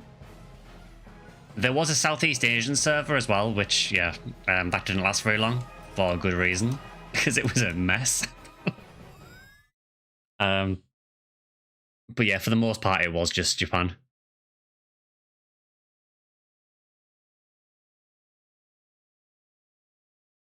Yeah, I think the issue with the open world and NGS is a warranted criticism. I think they... Why is that so loud? I think that they obviously wanted to try the open world thing. It really didn't work out for them. And now they're kind of stuck with a game that has an open world. Don't really want to do anything with it. I think that's why they've moved over to instance content so much in NGS now. I wouldn't expect much more for the open world. I think it's just that they tried it. It didn't really work out. But then you've got a game there with the open world. So, unfortunately, because of that, it does make the open world feel very empty.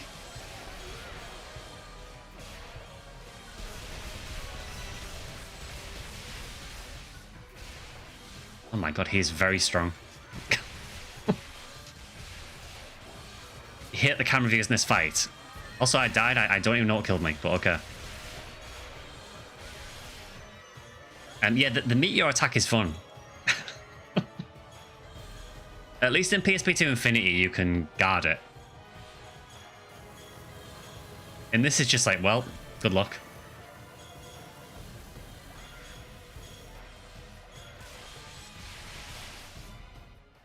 Oh, thankfully, he died before he got to do it.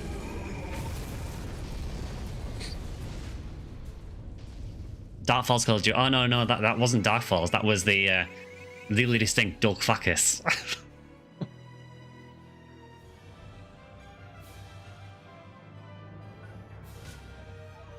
Dulk Semba Plus, apparently.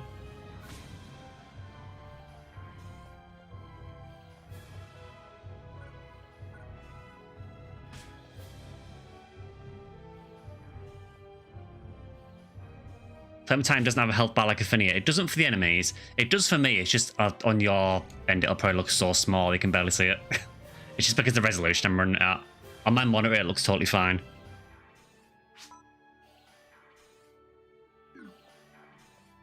Bug? What bug? I don't see a bug.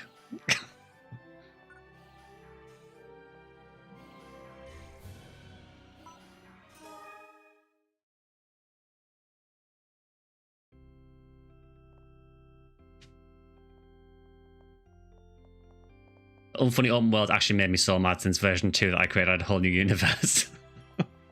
There's another Uriko in the lobby. Where?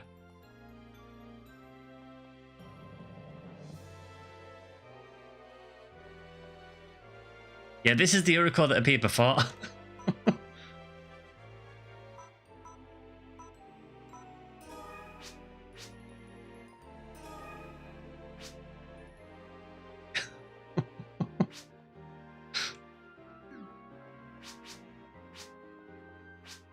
I told you there's more than one. I guess I'll probably do Ep 3 before Clementine since I haven't played Ep 3 at all. Ep 3, yeah, PS Ep 3 is really good. I mean, it's not for everyone. Obviously, it's like it is the weird card game. If you like TCGs, though, it is a pretty cool game. And the story is good apart from the end.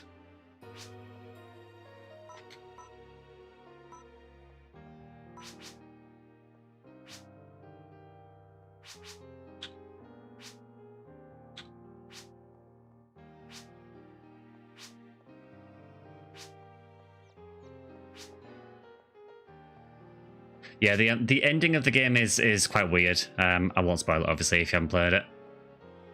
Yeah, it's still worth trying, though. Is there a specific server on Clementine, or can you just get it and play with anyone? Yeah, so there is... I mean, there's technically 2 servers. So when you got these cubes here, there's Clementine and Satsuma. I would just say go on Clementine.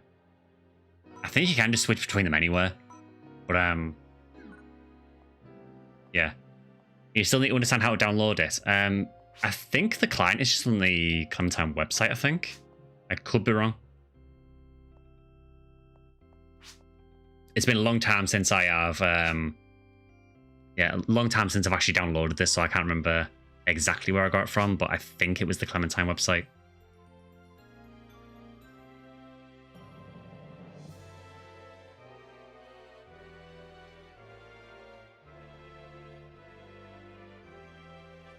Even madder after I found out that from someone that PSU was once planned to have been an open world game with single player campaigns, but had to scale it down due to development issues and hardware limitations of the PS2. It's just like being, you know, too optimistic. Yeah, that's the issue. Yeah, the website for Clementine is often down. I was going to say, can you get the client from the Clementine Discord as well? Because they do have a Discord server as well. So there might be a link to get it in there, possibly. Played Ep 3 on GameCube, and the last time I played it was with a friend, and the only two enemies, me and him, were cast that kind of resemble Superman and Batman in co-op. You can get it from the wiki, okay. And you can get it from the Discord as well. Oh, there you go. Yeah, the Clementine Discord's probably quite useful anyway, because if you want to trade anything, it's probably the best way of doing it. When you look at PSR's development, scaling down stuff due to technical limitations is on brand for the team. Yeah, I mean, they pushed the Dreamcast as much as they could, really, with PSR. But yeah, I think we will probably end things there for today, I think. Quite nice to play PSU for a bit. I know we haven't done it for a few weeks, so it was nice to get back to it. I think the plan for the coming week, like I say, it's a little bit up in the air. I am planning, hopefully, to do the Chrono Trigger stream on Wednesday. Again, though, with all the work going on this week, it may be that has to change. I will update you, though, if I do need to change the stream. But the plan so far is, at the moment, the Chrono Trigger stream is still on for Wednesday. If I need to change it, I'll probably post on my Bluesky and probably on Discord as well. I'll probably do like a YouTube community post as well if I do need to cancel it. Next Sunday, I don't know, we'll either do Phantasy Star Zero, or we might do PSO 2, and then we'll do PSO the following week. But yeah, I hope you enjoyed the stream. If it's your first time seeing PSU, again, the server is Clementine. Feel free to look it up and try it out for yourself. It is definitely worth trying. If you have enjoyed the stream, as usual, if you consider either liking or subscribing on YouTube, or you can follow or sub on Twitch. I have X or Bluesky you can follow as well, which are both SectionSkyly. And I do have a Discord server of my own as well. So there should be a link to the Discord server in the About section on Twitch, and it should be in the video description on YouTube as well. So yeah, whatever you're doing, have a great rest of your weekend, and I will see you guys hopefully on Wednesday. Again, if I do need to change it, I'll let you know. Yeah, whatever you're doing, have a good one, and I will see you then. See you guys.